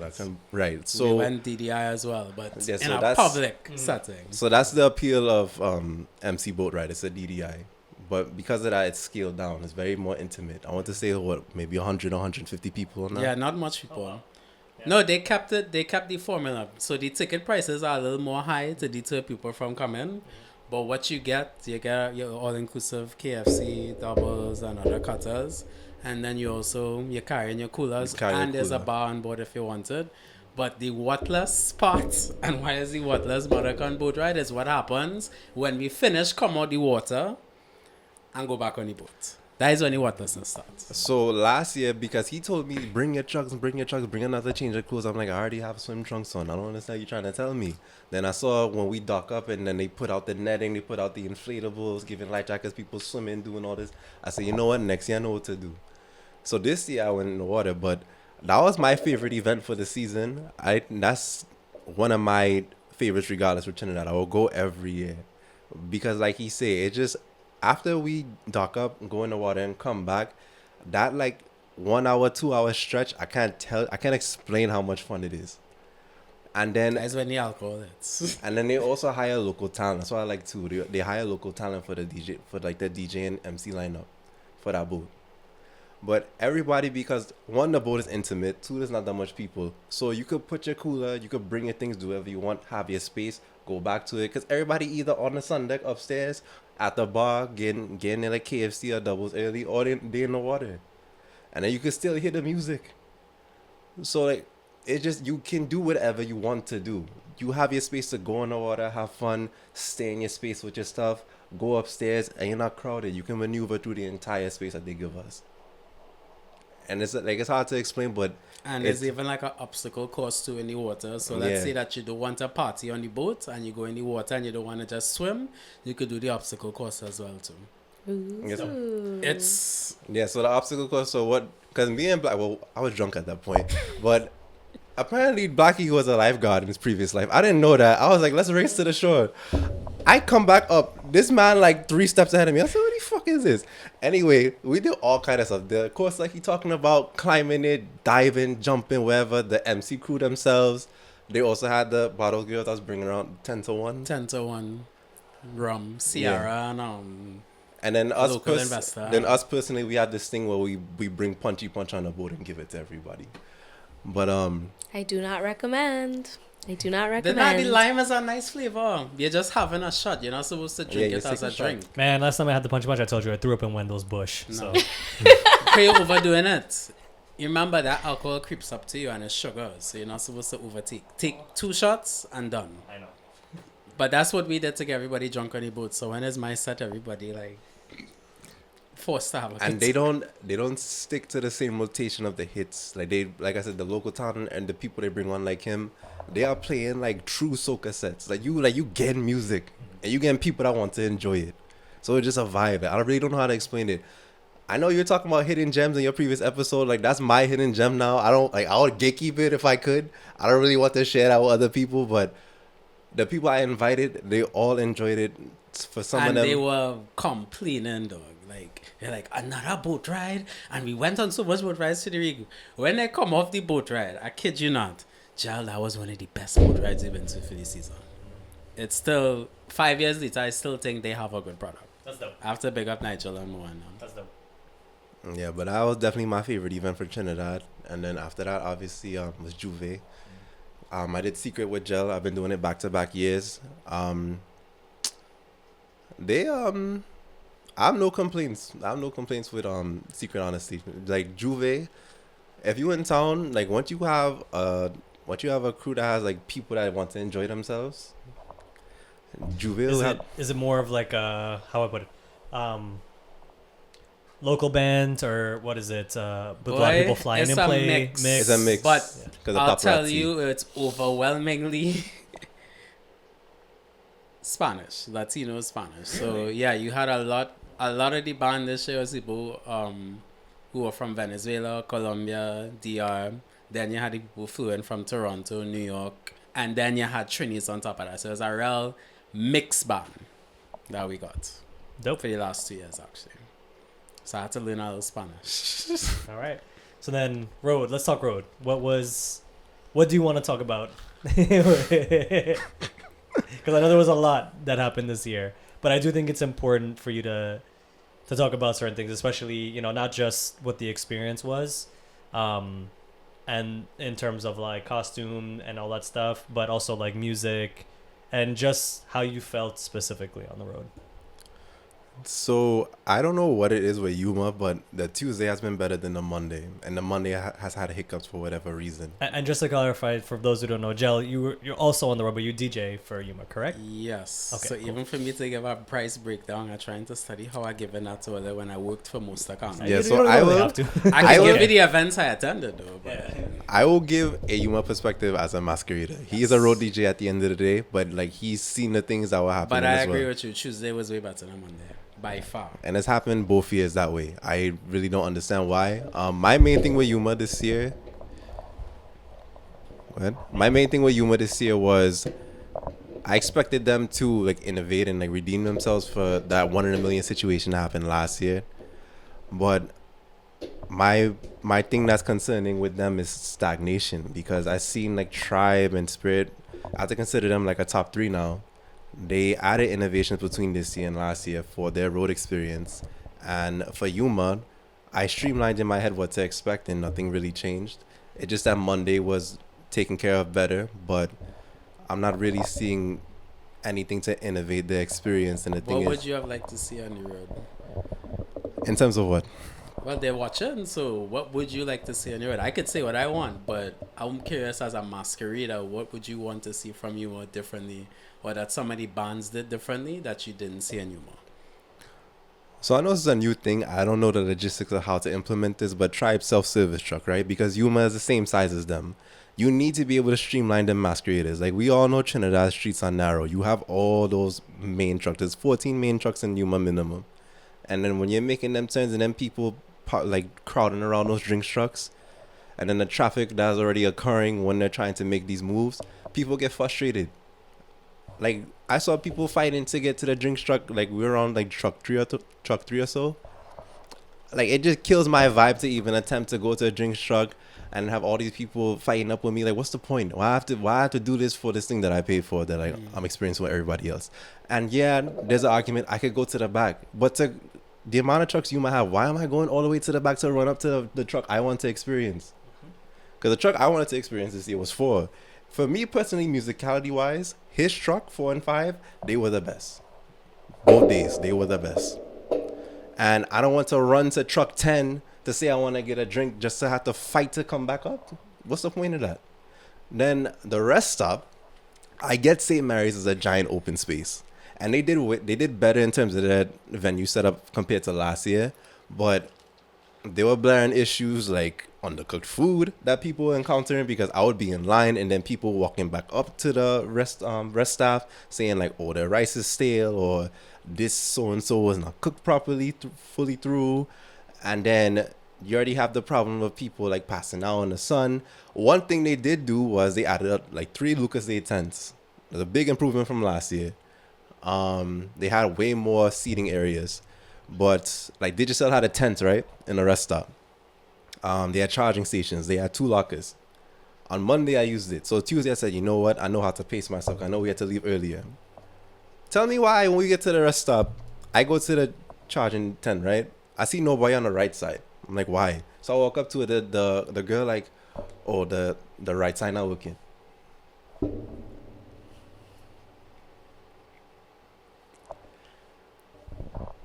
And then in terms of the music rotation, I know we had to expect the same songs to be played on the road, and this is a more consistent thing with Yuma, I would say, because of the DJs that they have. But constantly hearing the same songs over and over and over again is gonna get to you. Like, Monday was the only true unique experience. Gel played after we crossed the stage and we're going to the parking area. That was the most versatile, unique set that I experienced. We were coming down the Ave. That's like the only true time I really, really experienced. No, I enjoyed myself on Monday compared to when we had now set off on the Ave in the beginning. And then I don't know if I should talk about it. You want me to talk about Mokarapa? We're going into the Soca drum. Yeah, why not? So Yuma decided to have the trucks go into the stadium first. The thing is, everybody drunk. Everybody loved that strip on Mokarapa, because for a big band like that to have that actual space to free up, they're not studying you away all them arguments, whatever you have to say. That's my favorite route for Carnival. It Even is the before best. I was in Yuma. I like this year. I was saying, like, I spent a combined 31 hours total on the road from Juve all the way to the Tuesday, and still one of the best stretches is that road going, because you have so much. You have space. so much space. Is a joke. It's amazing. It's a joke. Yeah. Did y'all go on Mokarapa Road, Ashley? Let me ask. Do you remember Mokarapa Road? Do you remember having a lot of space? So here's the thing. Did you cross the Soca Drome at night? So, okay, I did not cross Soca Drum at all this Carnival season. season. Soca Drum, or you didn't make it to Soca? We didn't make it. The band itself didn't make it? Or No. The band made it. Just okay. me and my crew, we no. didn't make it. Like, literally, we got to Soca Drum just as Tribe was coming off. So we got there, like, basically, like, just in time for lunch, which worked out in our favor because we needed to fuel up ourselves before we really started, get wild and thing. But I would say that is Yuma's strength of their road experience. That Mokarapa stretch going into the stadium, then going around the stadium, that is their strength. But to have like so many down moments, and then I just saw like no significant change from last year. And then the hiccups on Monday, like I said, so they wanted the trucks to go in first. You can't appease like 10,000 drunk masqueraders that want to go in the stadium and then try to streamline that last minute. And your security is not around because they have to go in the stadium first. I don't know how truck 8, as they're going in, it's like the driver can't drive. So they have this scaffolding for the entrance to the stadium, right? He hit it 3 times. And then it reached a point where they had to force him to come out completely. And then the driver said, you know what? Just go inside. So now everybody rushing to go inside. So now the security and extraction team, they have no choice but to like fight with people in a way because they have to manage all that rush of, because it's a safety hazard. So then now you have this commotion of like people getting pushed and now like emotions flaring. And I said, you know what? After this experience I had on Monday, I'm already like dissatisfied. Then I just had to experience that. It just killed everything. So I didn't see like any significant change in Yuma, and then I deal with another like outlier that's just not, is disappointing. Then on Tuesday, Tuesday for whatever reason things are just way better. I don't know why, it just works, but probably because they had a meeting Monday night and everybody get buff up. But yeah, like I had my fun, but if that's how things are going to continue, I that's not benefiting the experience I want on the road. Like I can't see myself going back to that. So what was it specific you feel like that made the Tuesday better than the Monday? Well, they didn't have those hiccups, for one. Two, I don't know why. It just, maybe because people are taking in the fact that this is the end, this is the climax. Maybe they are just enjoying themselves in the moment. It's hard to explain, but for whatever reason, the vibes and energy surrounding the masqueraders, in my experience with Yuma the past 2 years, it just picks up on Tuesday. For whatever reason, Monday there's just like this like heavy energy that I feel that I really don't understand and can't really explain to people. On Tuesdays, like everything just release.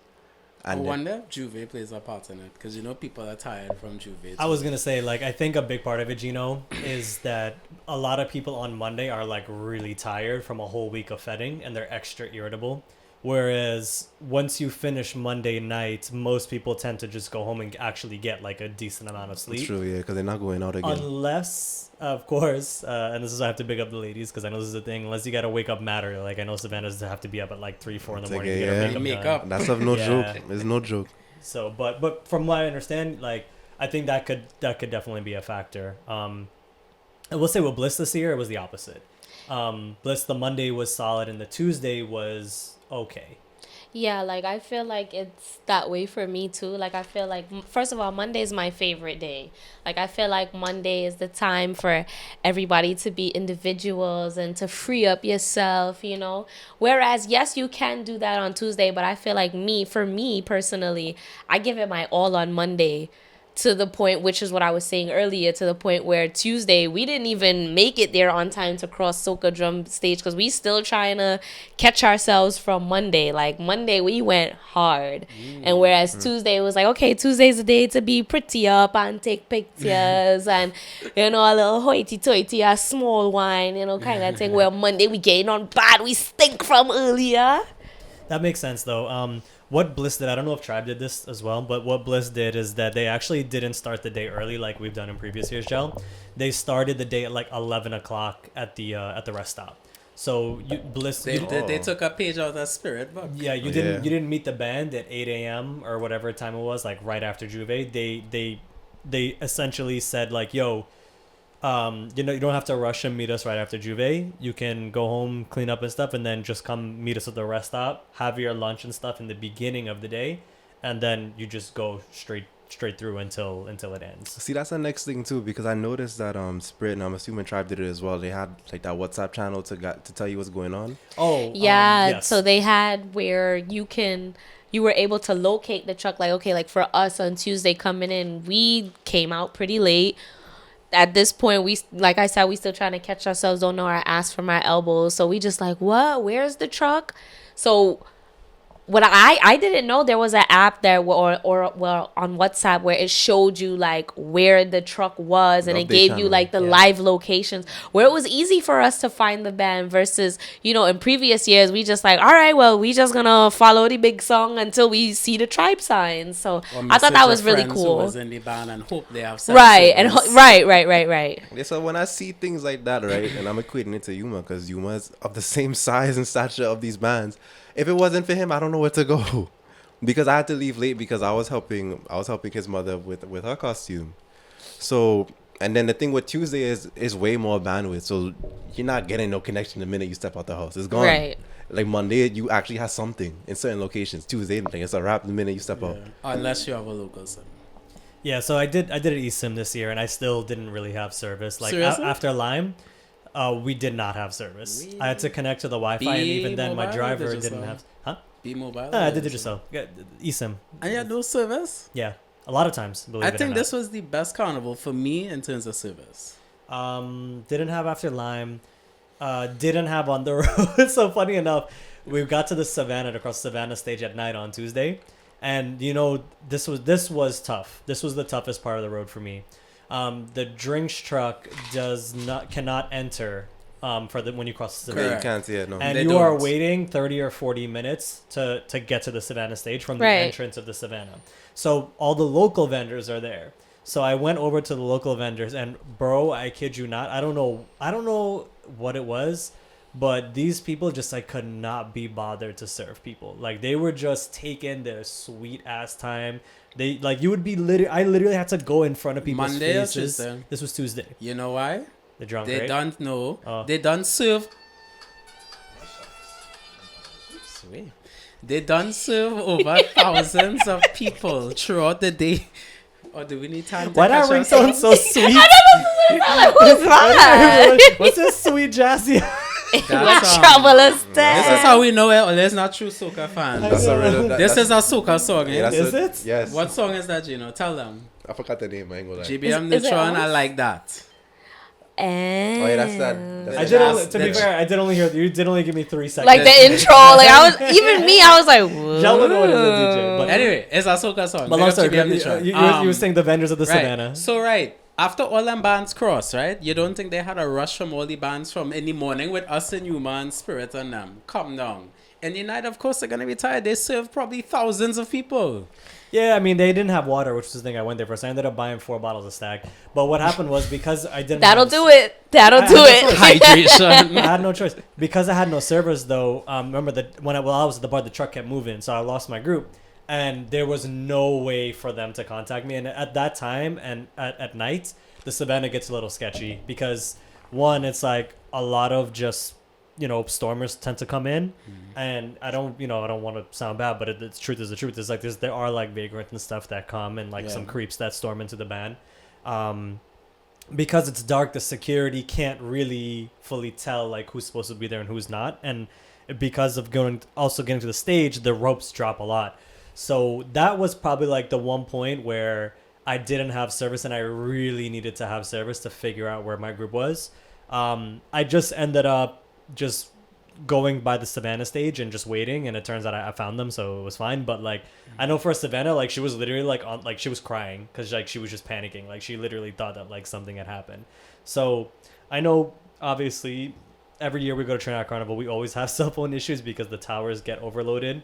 I'm honestly thinking about figuring out like how I can just like bring Starlink with me at this point, and get a Starlink subscription to do connection via satellite. But that is a thing that happens. But long story short, crossing that Savannah stage at night when you don't have that drinks truck is rough. Even in the day, it's because rough. we're in the hot sun and we also we don't have our drinks truck until after we cross the stage as well. Well, going back to cellular service, at least you guys had an option to choose between if you have B-Mobile, Digicel, or if you're using your US carrier. I broke my phone at Stinkin' Dirty, and that was only like day two into my 8-day duration in Trinidad. Very hard this Yeah.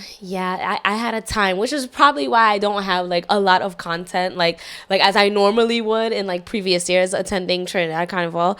But like I had to like kind of like just rely on my friends. So like that was where it just got kind of like annoying, like because I don't have a phone, I don't want to like lose the group and then be by myself, so I kind of gotta like cling to my best friend. Like we gotta be joint at the hip. So that's hard to do when you're chasing down the drinks truck, or when you get to a corner that's like really narrow and everybody gets squished up and like you separate from your group. So it's just like I kind of like it was like almost like I had to like tie myself to her, like especially like when we're crossing the Savannah stage, like, you know, towards the end, we're kind of just like, okay, like, just go immediately to the left and stay on that side and don't move until you see one of us. But it's just like we're all playing in different sections. And then it's just like some of us had service, some of us didn't. I didn't have a phone. So it was just kind of like, that's where it got kind of tricky and it got kind of like scary, you know, kind of. But, you know, for me, like once I have music pumping, like I just follow the big song.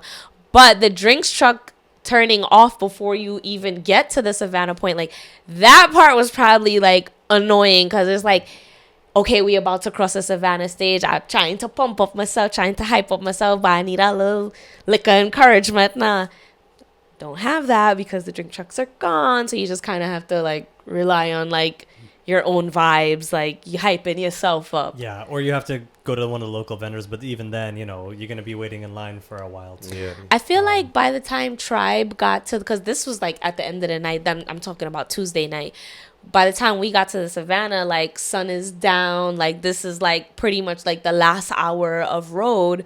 So I feel like the vendors were just there like, okay, like we made our money, like, okay, we will sell the last bit of what we have, but like pretty much like we really don't have much. So like we're just here for entertainment purposes at that point. So at that point it was kind of like, okay, like I'm just ready to cross the stage so I can get a freaking drink.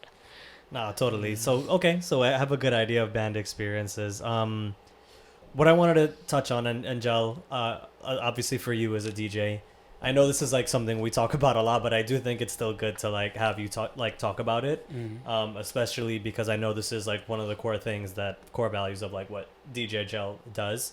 But like I want to hear your thoughts on why still, after so many years of going to Carnival, we still have to ask the same question of why is it that we still only hear like the same 5 to 10 hits on the road all the time, to the point where it becomes like incredibly irritable. Because even for me on Bliss on the Road, I was starting to get like that. I was like, dude, how many times am I going to hear the same song when I know there is a plethora of music out there and really, really good songs? So like, I want you to like talk about it from your perspective as like DJ, in terms of like, why do you think it is that bands, why does this happen in the first place? That's one. I don't want to say why do bands do this, but I just want to say, why do you think it is that we hear the same 10 songs all the time when we're on the road?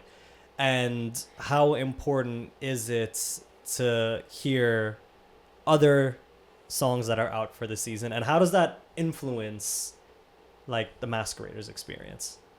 Okay, so it's a multifaceted problem, meaning that I don't think there's one sole person to blame. I think it's a collective blaming problem, from the band to the DJs to the musical directors to even the masqueraders are not voicing the feedback enough to year over year, because people will still go back with the band that they know didn't play or have the right musical variety.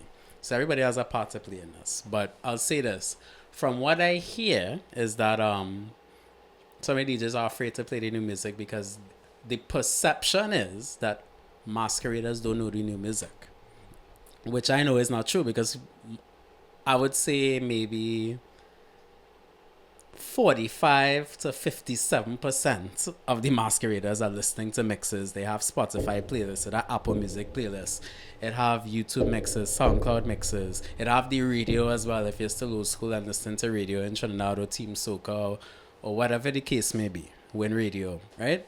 So I think that is just from the DJ's perspective, a lot of them, especially when it comes to experience, they may not want to take the risks because they might just get somebody standing up watching them like, oh, you're playing shit, which happens too.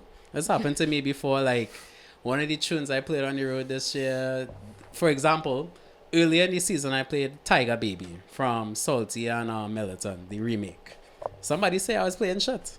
And that was one of the biggest tunes for Carnival. Same with the Bamsi from Young Brother and Added Rankin as well from St. Vincent. So there's that. But then also, I mean, some DJs will take that to heart and say, well, damn, I ain't going to take the risk and play this tune or take the risk and play a tune that people don't know. I'm just going to stick to the hits.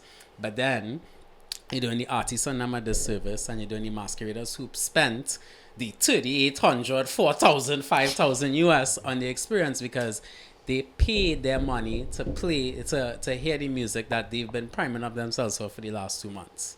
Then, when it comes to accountability now, a lot of times the band leaders will, because they have relationships with the DJs, they'll go back and hire the same DJs over and over without really A, having a talk with them to figure out what the solution would be.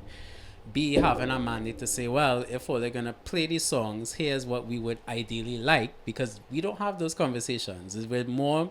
There's a lot of power that they give us that they trusted that we know how to play. And the truth is, there's a lot of talented DJs, but sometimes, in my personal opinion, I do think we fall short, but all the blame can't solely be on us. There has to be shared responsibility across the board. I have a question, right? Have you ever experienced as a DJ when you play at events, fetes, and also on the road, have you ever experienced that promoters will like buff you up essentially for playing songs that are not the same 10 hits? Like that is the reason I asked is I've heard that early in the season too, the Heroes Rhythm, the Jam Town, which is one of my favorite tunes for Carnival. I remember somebody pulled up to me and nobody know this tune. I say, yeah, but this is gonna be a big hit in the next 3 weeks. Now we only want hits. And I mean, did I give it to it? No, but I try to keep a more solid balance of be like, instead of doing the 60-40, 60% of what you know and 40% of what you don't know, I did more of an 80-20 that day. Because I cannot be DJ Jal and not introduce people to music. Right. It don't work so. Yeah, no, and I respect you for standing by your brand and doing what you do. What I don't understand about promoters when it comes to the music, right? I understand that they want the patrons to have a certain experience. I get it, for whatever that is, for their brand and for their event. But I also don't understand how promoters could possibly think that having each DJ play the same 10 to 15 songs throughout a 4 to 6 or even an 8-hour event is a good idea. Well, having sit in that role too as a promoter, I can tell you that's not what promoters want. I think what they're looking for, or the perception of what they're looking for, is people having a good time. So whereas people might be standing around saying, oh shit, I don't know this song, but this song's sounding good. But that's not showing on their face. So you might have a sour face, but in your head, you're probably just vibing to the music saying, I know this tune, but it's sounding good, but you're not showing that. So promoters automatically panic and think, shit, my crowd not having a good time. The DJ is the problem. We go and tell the DJ what to do. And that's kind of how it starts. And they say it without saying it to stick to the hits. But every DJ's perception of what the hits are is different. I don't think they want the DJs to play the same 10 or 15 songs, but it happens based on how it's communicated. Got it. No, I think you summed it up perfectly. Yeah, because that is consistently one thing that I know we've always talked about from the time we've been going from 2018 to now. Like, yeah, why the fuck are we still dealing with this as an issue, dude? Like, it's like. And then you have a small percentage of DJs who also don't like soca and will just be booked for carnivals because it's a paycheck to them. Yeah. Small percentage, but they do influence the experience for the masqueraders too and the patrons. No, totally, that makes sense. I mean, I would say, like, in terms of my experience on the road, yeah, like, I heard a lot of the same music.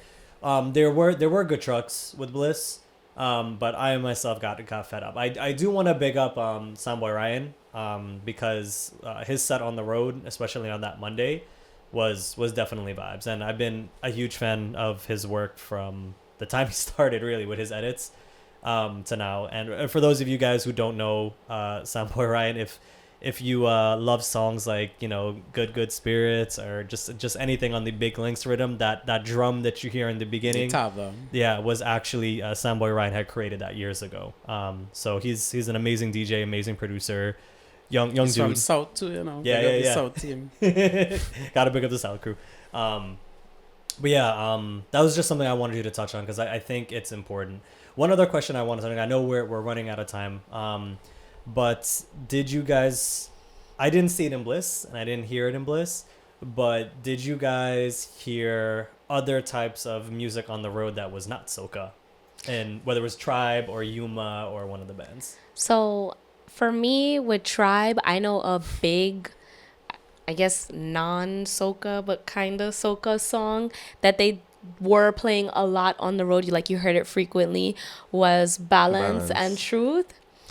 It got to the point where, at first, the first time, I heard it was, for the carnival season was in Boise, and I'm just kind of nobody went to hear no dancehall. I love dancehall, don't get me wrong. Please don't cancel me. I love dancehall, but I feel for carnival, I was really looking forward to soca. But then I heard the remix with Marshall, and it kind of okay, full disclaimer, I was a little out of my mind at Boise. So I'm hearing the intro and it's the, the dance hall, and then you hear Marshall come out, and then it got to the point where I looked out, I'm like, oh shit, oh God, Marshall on stage, oh God.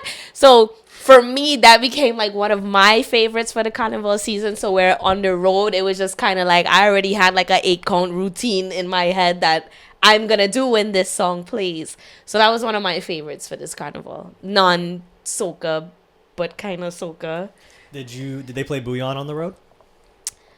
I'm sure they did, but I can't remember. It was kind of a blur. I can tell you, Yuma, they play Bouillon. The only the Balance remix, that's the only dance I vividly remember that I was actively playing off and on. But Bouillon was definitely a mainstay during the 2 days for sure. And how was it in terms of reception? Were people vibing to it, or was it kind of people every time it came on, people were just kind of whatever? No, they was screaming them lyrics. I'll tell you that. you could ask him. Yeah, a lot of Bouillon music played on the road. A lot of Grenada job played too. Yeah, that Alien had rhythm. Big up Travis. I love that rhythm. Yeah. I played a lot. I played a lot in Bliss too. Yeah. But I will say, there were some, in my opinion, were big tunes that I feel didn't get enough forward. One of the songs one of my favorite songs this year that I was really disappointed. I probably heard it once on the road. Again, this is in Tribe. Was Moscow Play by Urfanals. Amazing song. I love that song. I feel like if I'm trying to describe Carnival to somebody that's not a part of the Caribbean community, I would tell them, go listen to this song. That is exactly what you will experience on the road. But I feel that was one of the songs that didn't get enough play. I also feel there's my artist, the big she up one time, Patrice, Great Escape. I didn't hear that at all. And I felt that was a really, that was a really big tune too. When I'm listening to it in my headphones, like I said, I'm a person, I listen to music, and the way I determine what's a big tune is when I envision myself, how I will act when I hear this on the road. I was disappointed I didn't hear that at all. And one more monster song that I didn't hear enough was Road Meeting by Fayan.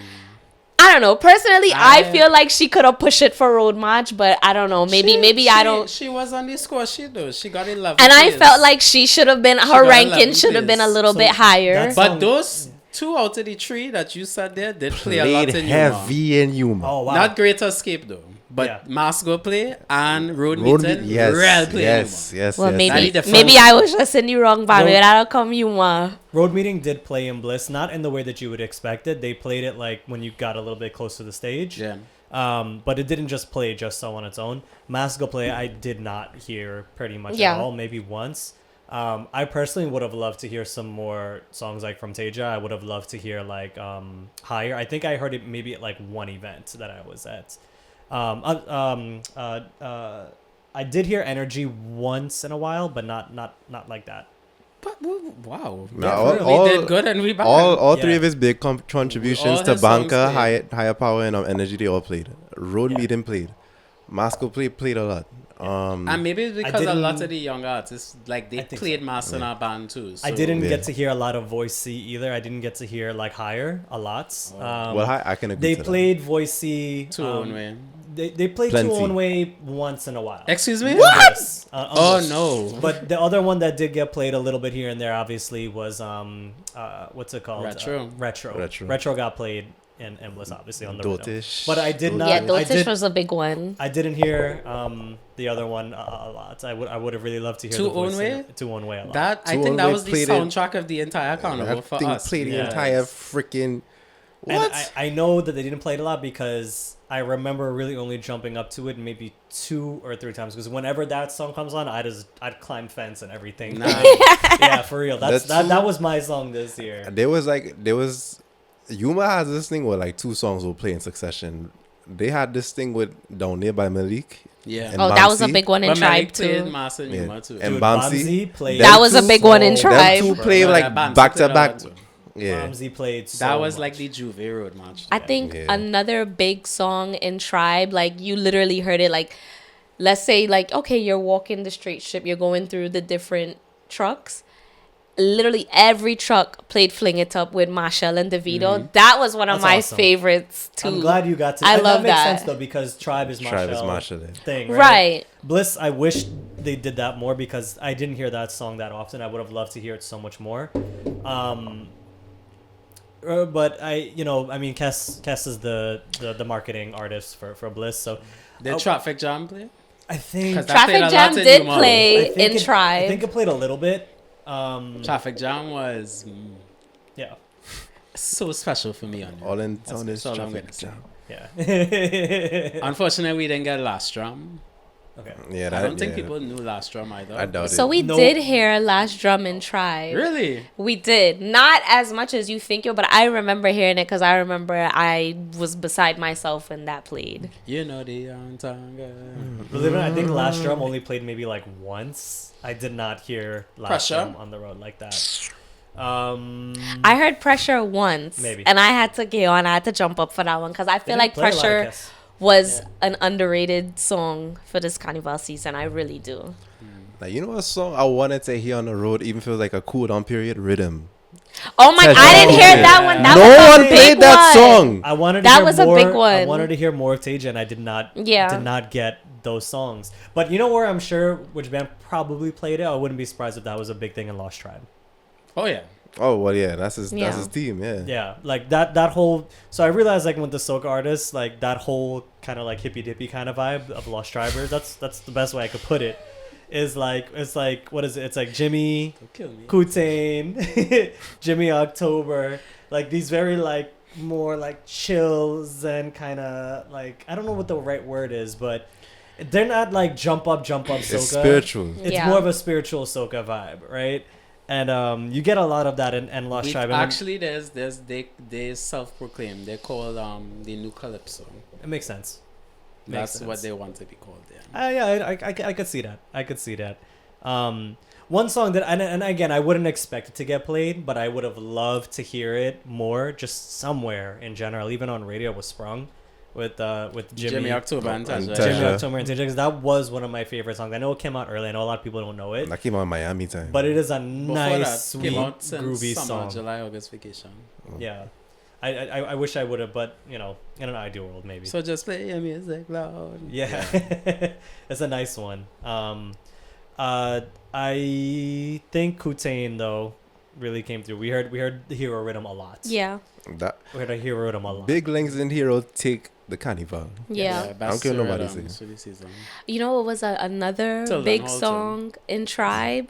Dotish by Lyrical. Of course. That was a big one. It's to the point where at first I'm not gonna lie, I love Lyrical.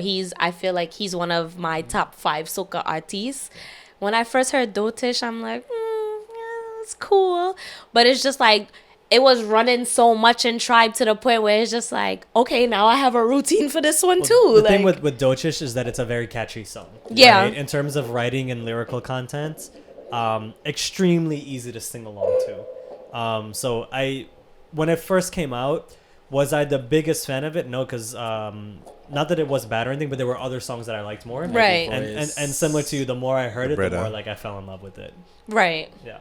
So, no, I think I think in terms of quality of music this year, like we got a lot of really good soca music, and like I was saying on the previous podcast, I feel in the music and also while I was in Trinidad too in terms of experience. But really in the music, I felt that there was so much more of a return to like roots and like traditional sounds of soca. Like we started getting a lot of horns in soca. We started getting like a lot of instruments and live music in soca. All these things that was kind of the norm, like, you know, years ago. I felt a lot of artists were really trying to find that sweet soca sound, you know? Speaking of, Take Me Home, Freetown Collective. Oh, Yeah. I did not hear that often, you know, in Bliss. Oh no. I didn't hear that often. No, in we hear Bliss. that plenty. Really? On the road, I didn't hear it that much. Did you guys hear it? Plenty. Yeah, we Played didn't it plenty try. too. Yeah. I think that was the song I championed the most for the season because I know Freetown Collective as a whole, they just get lost for Carnival. So I made sure to get on that. I'm glad. It does sound like to me that in terms of like music variety that Yuma definitely had it. That's their. I will always say that's their strength. Their musicality, they will take it for sure. Yeah. But to add to your point, this is something that's happened like since the 2000s.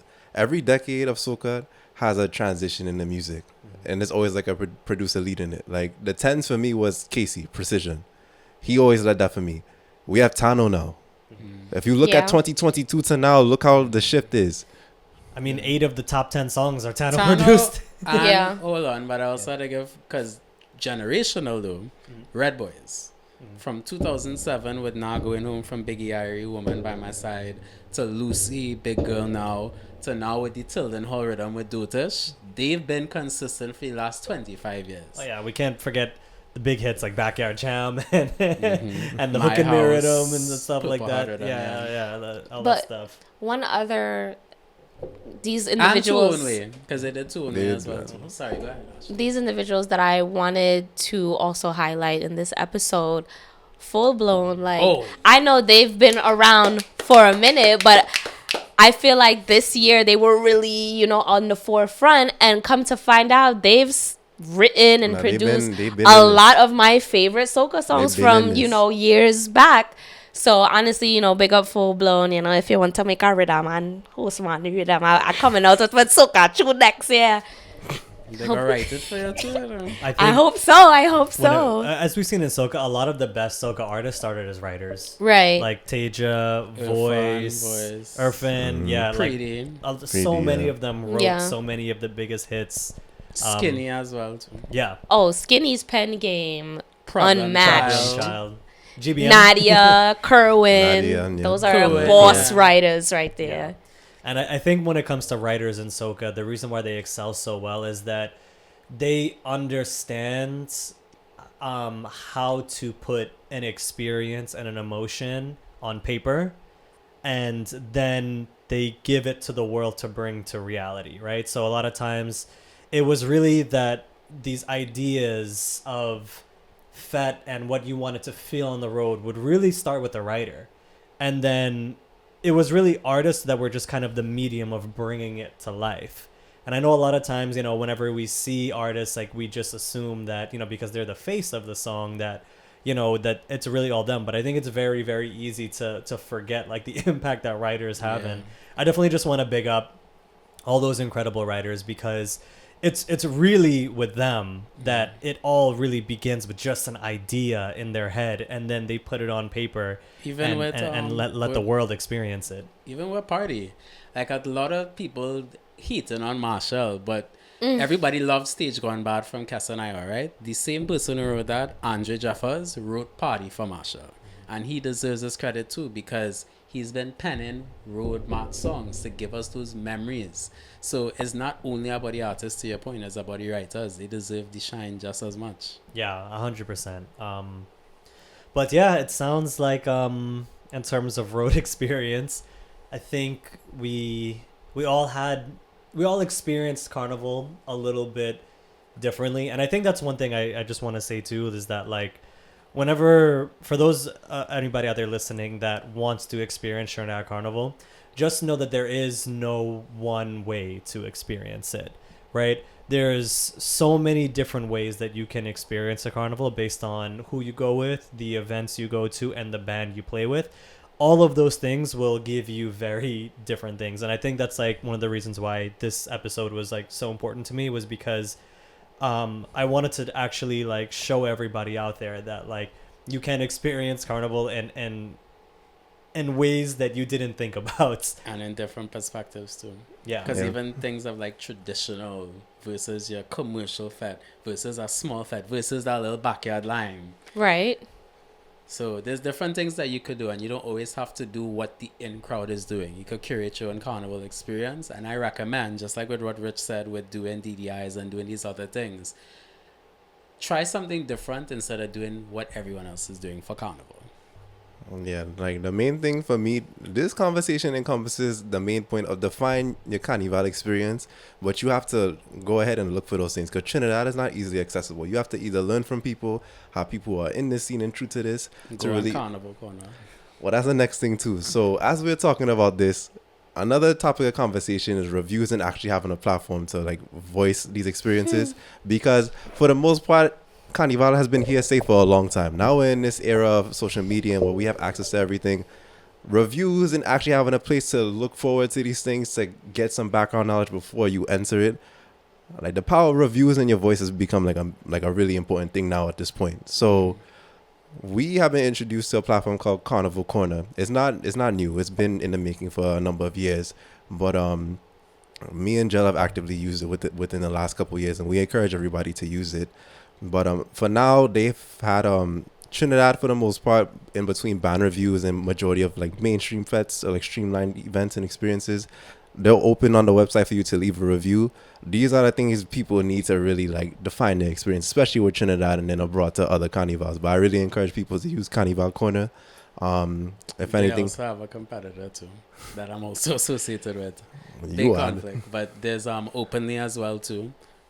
They also allow you to leave reviews not only for carnivals and fetes, but also for services. So like if you have a makeup artist, if you went to some restaurant and did some fancy experience in Trinidad, you could review those things too. And it's more important now than ever, because we can't, no disrespect, we can't just rely on Follow Soca to show us all the bad. Like, yes, you had a bad experience in this fete, so where am I going now? How can I find out what people really enjoyed, which makeup artist to use, which designer was good? All those things now you should be able to find, and you have 2 solutions that now exist for it. So check it out. So one thing I also wanted to talk about was my experience with Tribe. So for a number of years, you know, we've all heard the rumors, Tribe is this, that, next, whatever. So this was actually the first time. It wasn't my direct experience, but my best friend, who this was her first year in Trinidad for Carnival and playing with Tribe, and she experienced some of the I guess the more common rumors that we've heard about Tribe. She experienced that, and I was actually there to witness it, which came to my unfortunate decision to not play in Tribe next year. I feel like with that experience, and I don't want to go into too much detail because it's not really my story to tell, although I was there to witness it and I can attest to what my best friend experienced, led me to make the decision. You know, I've been playing in Tribe. I've been going to Trinidad for Carnival since 2018, and all of those years, with the exception of COVID, as I said earlier, you know, I've been with Tribe, but this experience this year has led us to decide to not play in Tribe next year. You know, made me more open to experiencing Carnival road, especially the road, with, you know, different bands. Like I know Yuma and Spirit are like 2 bands that we're really kind of, you know, seriously considering playing with them next year as opposed to Tribe. Yuma also more so because, you know, you have DJs like DJ Gel, the Soca boss, you know, you have By Far Mega in Yuma, you know, those are like not only like my good friends, but people that I really follow, you know. So, you know, hopefully I could get my friend to share her experience so you guys can understand what led me to this decision. But, you know, like, back to, you know, the root of this topic, like, I think Carnival is definitely an experience where, you know, we at this table, the four of us, can attest that, you know, we've had similar experiences, but a different experience at the same time, because it all depends on, like, you know, vibes, who you go with, what events you attend, like what trucks you're behind. So I feel like that's also an important topic when considering, you know, planning your carnival. Yes. Yeah, 100%. And one other thing I want to touch on too, just super quickly, is I know Gino and I were talking about this earlier before we started recording, but what I've learned, at least for me, about the experience of Trinidad Carnival is, unlike what's marketed to you, it's not perfect. And in many instances, I've learned that I have to accept the good with the bad and put that into one encompassing experience. Right. And for me, being on the road is not pure joy all the time and pure happiness. The sun is hot. For me, it is literally a roller coaster of emotions. I go through every emotion you could possibly have on the road, from moments of pure happiness to moments of intense irritability and anger and regret. And what I mean by all of that is that, I'll give you just a brief example. As Jel was saying, the sun is extremely hot. There's not enough road for the amount of people, and you can get very squished in very quickly when you're on the road. And that means, you know, if you have a backpack, if you're a girl and you have a front light costume, if you don't put it away, you're going to deal with people running into you. You're going to deal with feathers breaking. You're going to deal with people who are on the road and they don't understand what carnival really is. You're going to deal with the irritability of the sun. You're going to get drunk. You could possibly get into arguments with your friends if somebody runs away for too long and you're stuck stranded by yourself. These are all things that I've experienced. And at the flip side of that, I've experienced being in, like, East Port of Spain, and while the truck is moving, and watching a child sitting on their parents' shoulders, and watching literally the smiles and them dancing as we, as masqueraders, come down the street. And I've just found that, you know, the road for me has moments of, like, pure happiness where I see families so excited to see Carnival come around, and I can't help but, like, smile when I see the joy on their faces and just how excited they are to not even be on the road, but just to spectate and to just be grateful for another year of being alive. And I've had, like, the flip side of that, you know, for all the things I've listed earlier. And all of that to say that Carnival, being on the road Monday and Tuesday during Trinidad Carnival, is not a perfect experience. It's going to be a roller coaster of emotions, and you're going to have moments where you're so upset, and it's going to be offset by maybe a 30-second moment of pure happiness being with your friends and your loved ones, or seeing other people with their friends and their loved ones have a certain experience. And I just want to let everybody know to just not be fooled by what you see on social media. Don't let the influencers fool you. Don't let the recap videos fool you. Don't let them tell you that Carnival is one giant perfect party, because it's not. At the end of the day, it started as a rebellion, and it's changed a lot over the years. There is obviously a commercial aspect behind it, but the road at the end of the day is going to be what you make it. You know what I mean? Definitely. And it's important to recognize that, and just to be prepared. Be prepared for all of it, and be ready and to brace yourself for all of it. So I just want to say all of that because I have, like, a lot of, you know, younger cousins and just people who are like siblings to me that see us playing mass, and they want to experience it too for themselves. And I just don't want to distort what mass really is. So, yeah. Well said. Very well said. So, anything else you guys want to say before we wrap? Yeah, it's funny, just to piggyback of what you just said. I feel like one of my favorite parts, at least about Tuesday, is, you know, after a while as a masquerader, you know, once you take your pretty pictures and your break for lunch and everybody doesn't see you, you literally start peeling off pieces of your costumes just to feel more comfortable. And one of my favorite parts is taken off. Like, I think, like, I had, like, a neck piece. I'll share the picture with you guys. I had a neck piece that it was so irritating. And, like, every second, everywhere I turn, it's scratching, mad butter and mad bun and mad. And I literally took it off my neck and I put it on this little kid.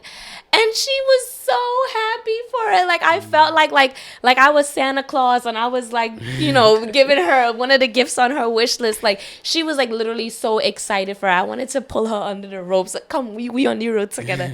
But, you know, that's another thing that, like, really, like, excites me, and one of the things that I look forward to. And that's the best tradition, because that's a long-standing tradition for Carnival. Yeah, because here I am wasting these pieces that I just paid, you know, $1,000+ US dollars for. I'm taking it off and throwing it on the floor, or I could take it off and give it to this kid that's gonna be so grateful for it, you know? Yeah, Sav said this in the last podcast we have, but like why that's so important that you did that, Ash, and like why you could recognize that when one, understanding mass as a collective experience, because that is what your actions like prove.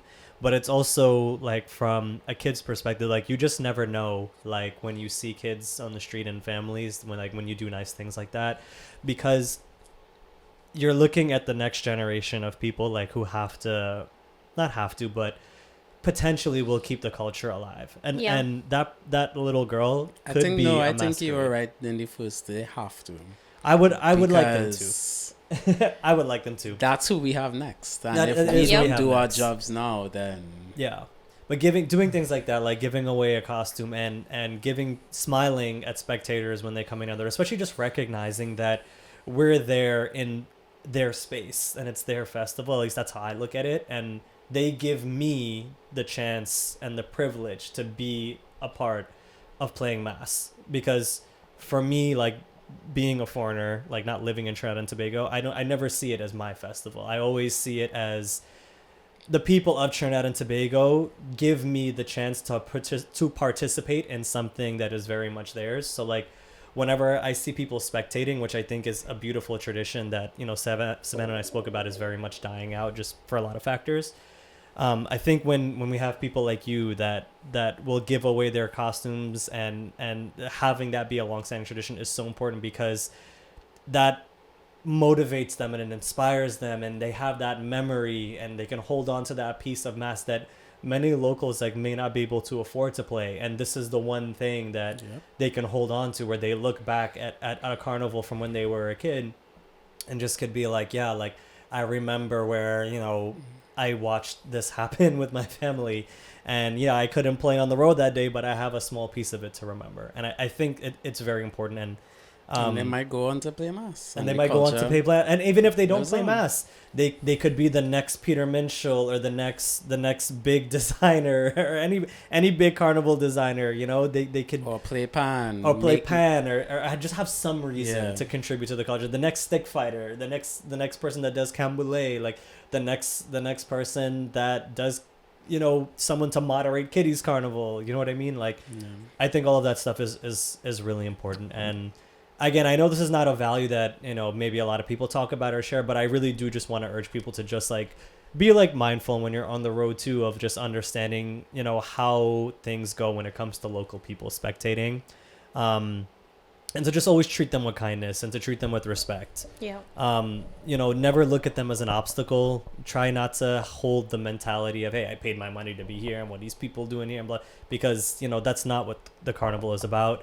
Just always remember to treat the locals and the spectators with respect, because they are so excited to see you. And for a lot of them, like, this is the one time of year where they maybe get to take a vacation from work for maybe just a weekend, and get to enjoy mass. And just remember that the carnival is more so theirs than it is even ours as people living abroad. So just remember that. Yeah, it's at the end of the day, like in the diaspora, we all have shared history when it comes to slavery.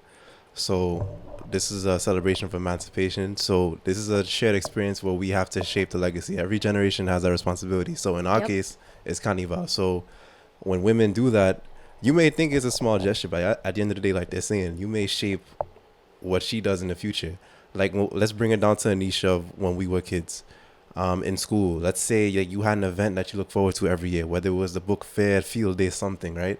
At the end of the day, let's say you have like a really important memory, like your big brother gave you this book, or you met your best friend on this day.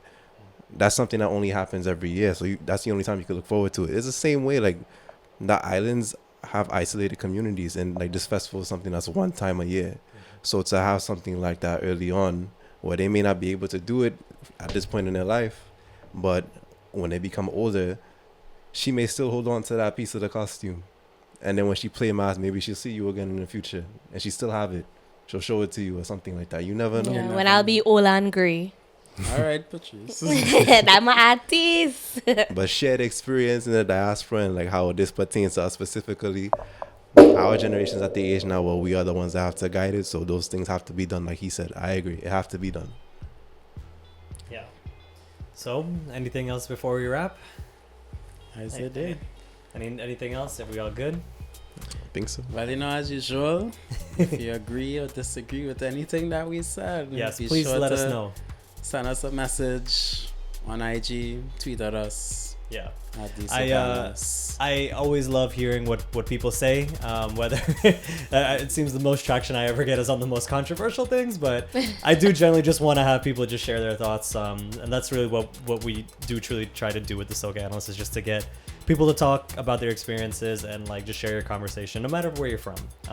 Because we all come from different backgrounds on ourselves as hosts and guests.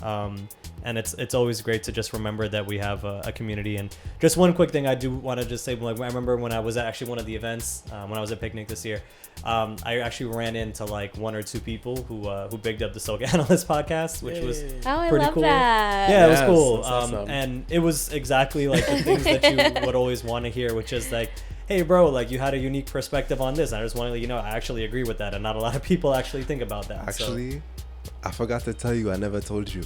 I had someone that came up to me about the podcast. Nice. From the summer. That's actually, the podcast is actually how I met, oh my God, why am I drawing a blank? DJ Cheem. DJ Cheem literally stopped me. Miami Carnival was like, oh my God, you're a little bit from Soca Analyst. And I'm like, oh my God, you're DJ Cheem. Like, you know me.